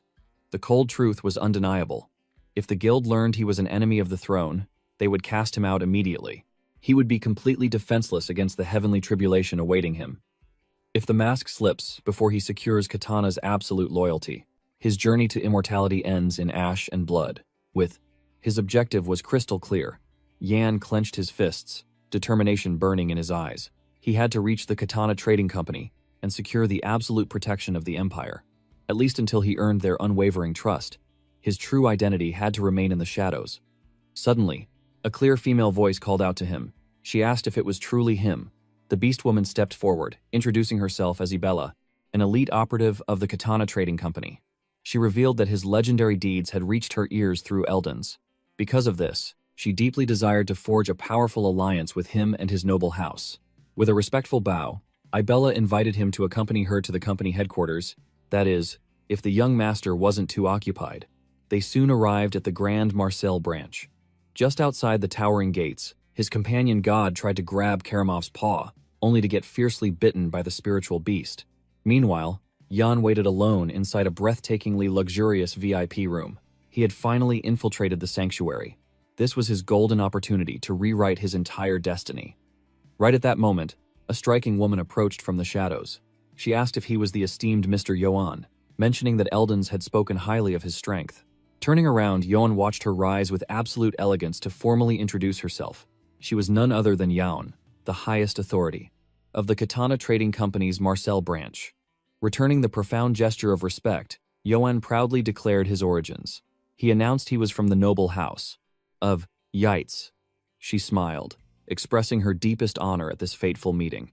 She then invited him to discuss matters over a warm cup of tea, and he gracefully accepted. A steaming cup of dark liquid was placed before him. It was a priceless treasure imported from the distant Mediterranean region. She elegantly hoped the exquisite brew suited his refined taste. Jan offered his gratitude, though he instantly recognized the rich aroma of coffee. Curious, he asked, if this unique tea was brewed from roasted fruit seeds. Jan's eyes widened, deeply impressed by his incredible perception. With the pleasantries out of the way, she suggested, they finally talk business. Jan boldly stated she already knew exactly why he had come. Caught completely off guard, Jan nearly spilled his precious drink. His heart raced. Had they already discovered the Emperor's deadly bounty on his head? Catching his momentary panic, Jan softly smiled, and quickly clarified her profound words. The true reason, she claimed, was the blazing fire of ambition roaring within Yoan's heart. Confusion washed over him. What did she mean by such a heavy statement? Yaon gently explained that Eldons had shared tales of his supreme martial virtue, how he fiercely protected the weak, yet showed unimaginable mercy to his defeated foes. Now, he had stepped into Marcel, a territory overflowing with ruthless bandits. To her, his arrival signaled a divine ambition to cleanse the city with his own two hands. Hearing this grand vision, Jan simply nodded, accepting her perception. Let her believe what she wanted. Jan declared that such ambition was never a sin. Rather, it was the ultimate virtue of true conquerors. Furthermore, she added that the company possessed immense wealth, and they absolutely loved funding the rise of worthy prodigies. Yoan's mind raced. This was the fateful encounter he had been praying for. If he desired, Yaon promised an exclusive introduction to the mighty governor of Marcel. He understood that the governor ruled the city like an absolute monarch. With both the political shield of the city and the company's endless resources, he would be completely untouchable. He had to accept this heavenly alliance. With this backing, not even the Emperor's deadly assassins would dare strike him. Bowing his head in gratitude, Jan asked the ultimate question. What exactly was the price for the Katana Trading Company's divine sponsorship? Jan explained the limitless perks. He would gain absolute VIP access to their entire empire, from luxurious restaurants to elite safe houses and high-end entertainment. But then, the atmosphere grew terrifyingly heavy. She raised a single finger. There was exactly one unbreakable condition. He had to pledge his blade and fight under the company's supreme banner. Whenever they called, his martial prowess must answer without hesitation. Yoan narrowed his eyes, asking if this meant slaughtering the local bandit clans. But Jan shook her head. She clarified that the elite Oakwood mercenaries had already been dispatched to wipe out that trash. No, they had a far darker mission waiting just for him. A heavy silence filled the room. What terrifying trial were they asking him to undertake? Yaon's voice turned ice cold. She revealed that rebel merchant factions were rising up, furiously protesting the company's absolute monopoly over the markets. Her command was ruthlessly simple. Annihilate the leaders of these opposing districts, erase them from existence, and slaughter their innocent children to pull the weeds out by the roots. Her piercing gaze locked onto his soul. Would he accept this blood-soaked pact?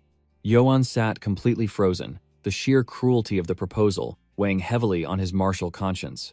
Outside, a blood-red sun dipped below the horizon of the Marcel branch. Sometime later, the grand doors opened, and Yoan stepped out into the twilight. His companion god waved cheerfully, eager to hear of their newfound fortune. In response, Yoan just stared blankly into the endless sky. God anxiously called out his name.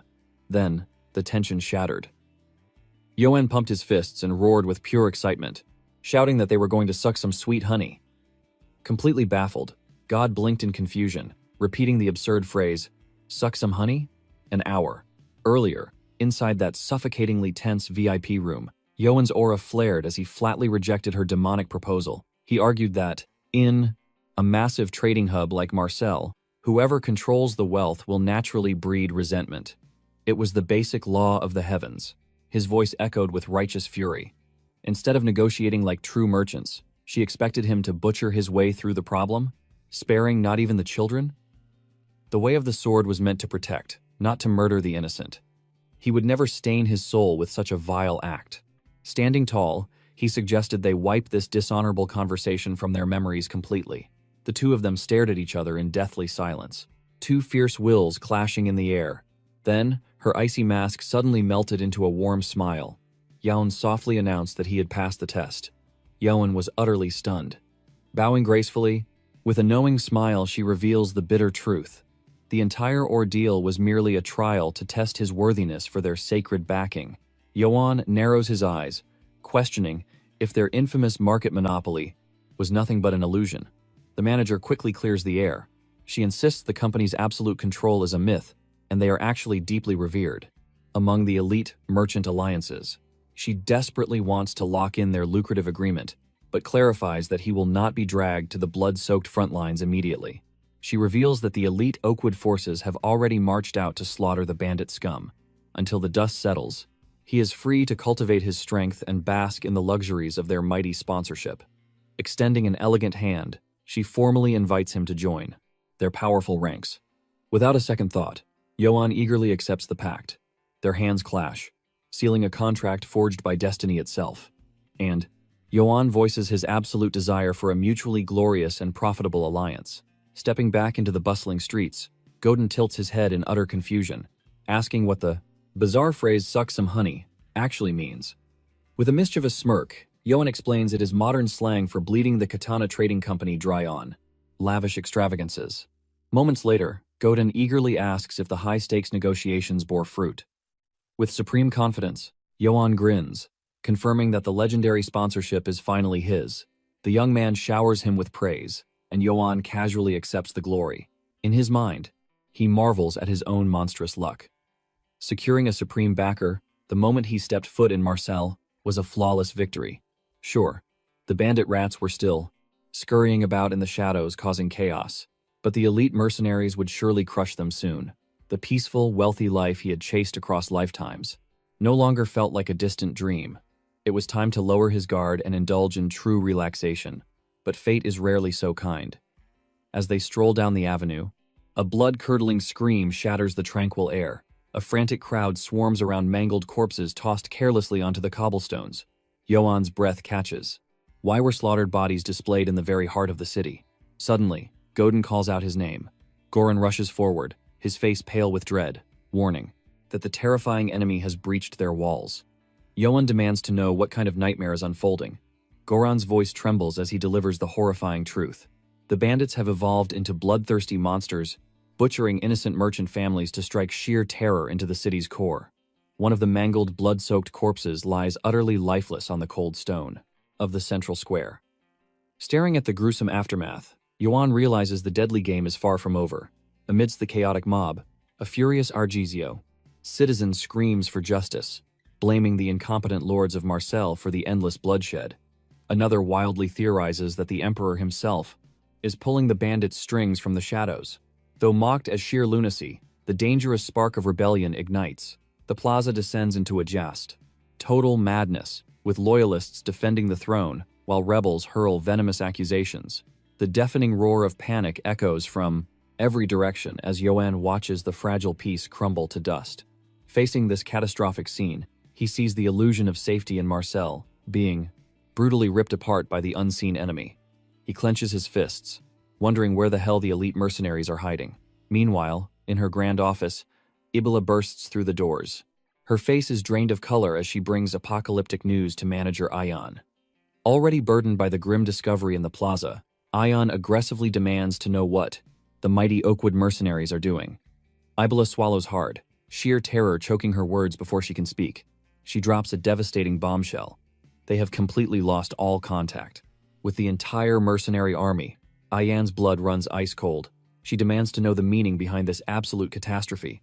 Trembling, Ibella reveals that the liaison officer's mutilated corpse was discovered near the dark forest just 24 hours ago. It was a truly horrifying sight. Ayan's mind races in sheer disbelief. The Oakwood faction possessed the military might to obliterate an entire city. She refuses to believe they could ever be wiped out by a mere pathetic band of mountain thieves. Consumed by mounting dread, she violently slams her fist against the heavy mahogany desk and screams for Ibella, who flinches but responds promptly to her master's wrath. The manager barks an urgent command. Bring forth Swedga, the great mage of the Ifel River. They needed his divine prophecies to uncover if their forces were truly annihilated. Under the silver glow of the moonlight, the ancient Ethel River continues its eternal flow. Swedga plunges his bare hand into the round, mystical waters, his eyes glowing as the universe's secrets unlock before him. He whispers into the void, warning Katana that she is gravely mistaken. Searching for the lost mercenaries will change absolutely nothing. The threads of destiny have revealed the ultimate truth. Yoan, the legendary rogue who slaughtered the Emperor's hound and vanished into the night, is now hiding right in the palm of Marcel City. A sinister smirk curls on the ancient mage's lips. The heavens are cruel, and things will certainly not unfold as that arrogant bastard planned.